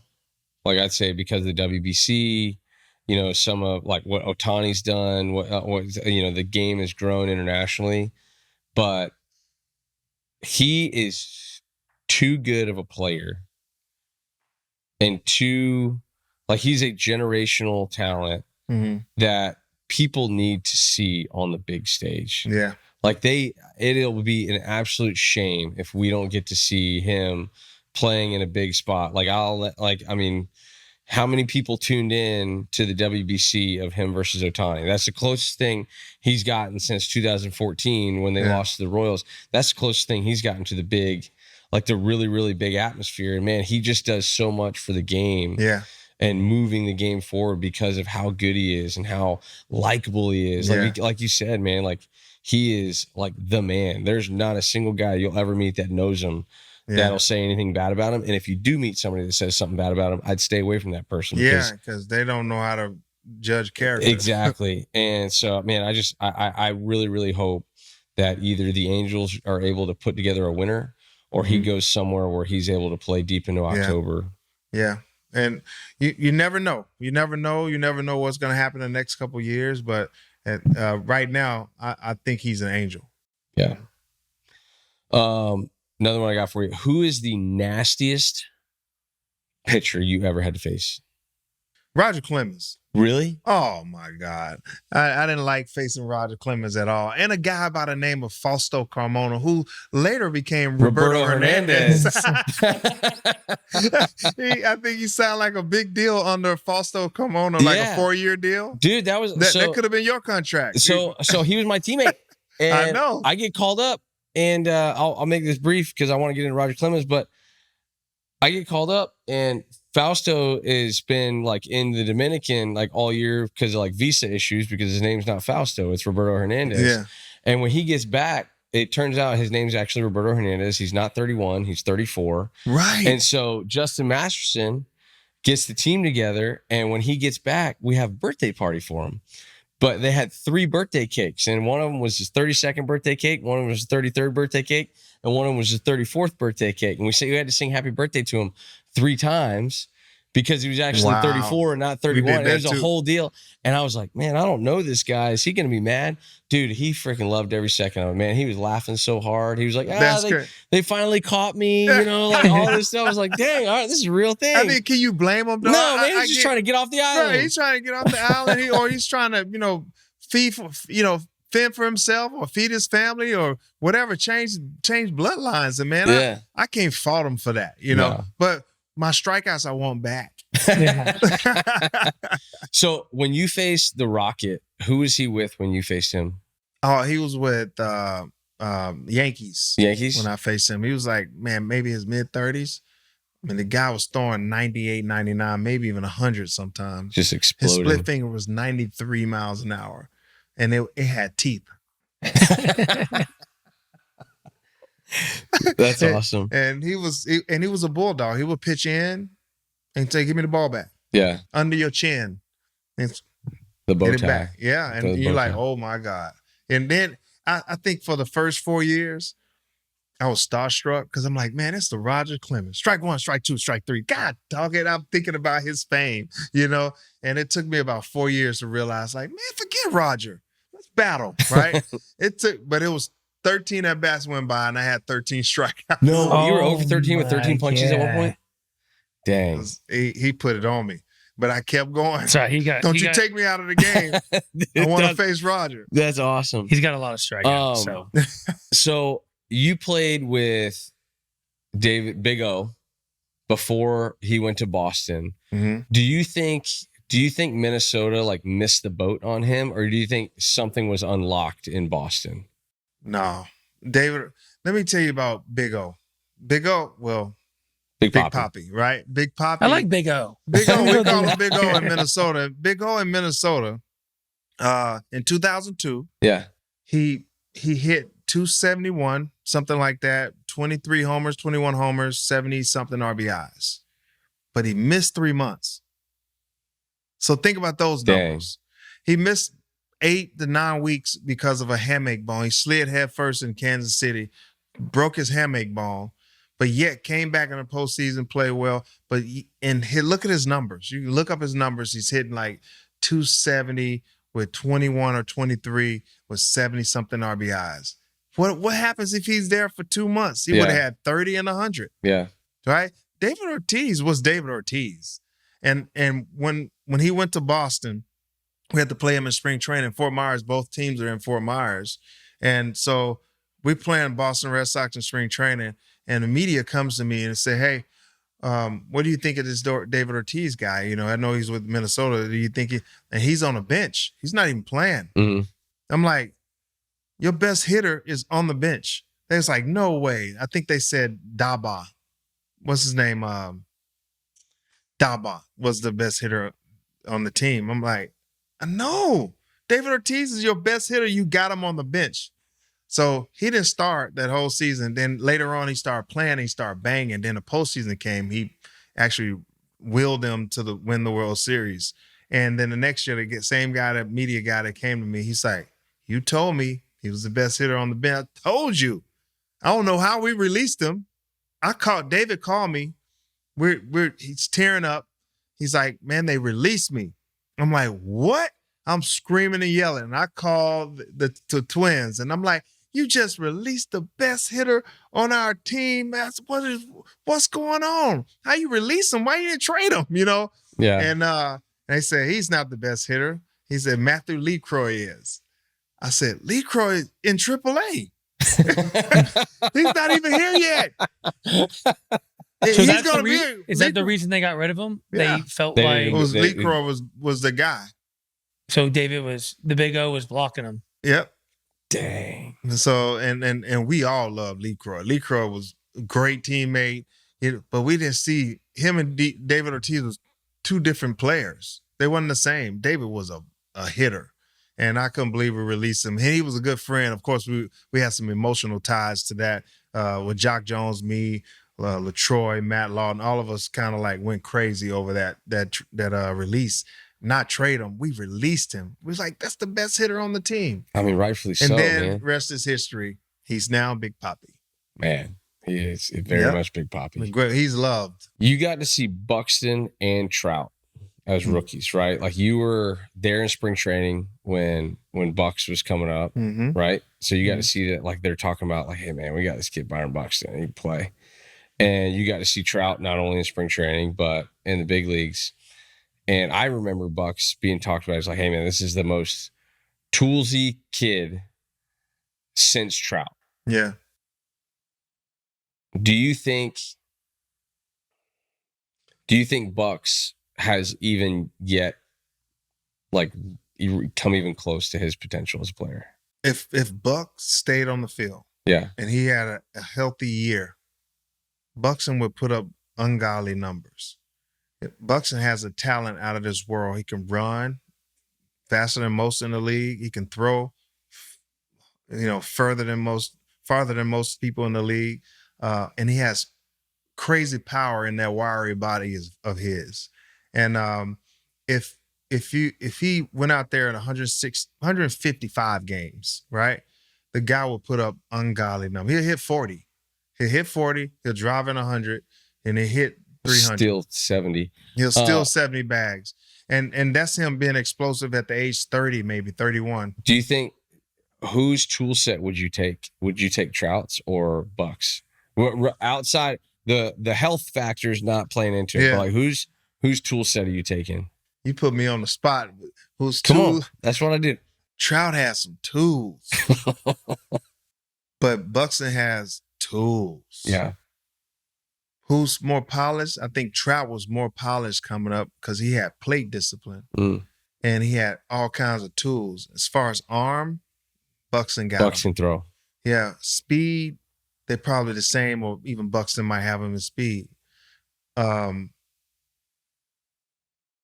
Plate discipline, I think Trout got him. Yeah. Power, they're about the same. But I think Trout was more consistent. That's a tough one. I'll take both. Yeah, you spoke like a true politician, man. That was well played. I got one last question well for you, played. and then Cody will take us out. You mentioned having that gift. Have you ever who's a teammate that has that gift that makes you feel like you've known them after talking to them for 30 minutes? It's rare because everybody's gifts are different. You know, it's not too many people in the same room that has the same gift, right? Just like your fingerprint. You know, people that died or live or to come actually don't have the same fingerprint as you. You know, we all built differently.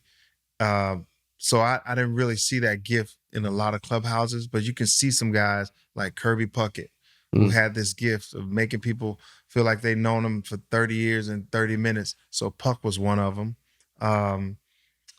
Currently, you know, I mean, with the Angels, Trout is a guy that would talk to you, but he's not a guy that comes and starts the conversation. He's more of a guy that's you got to come to him, and he's more reserved.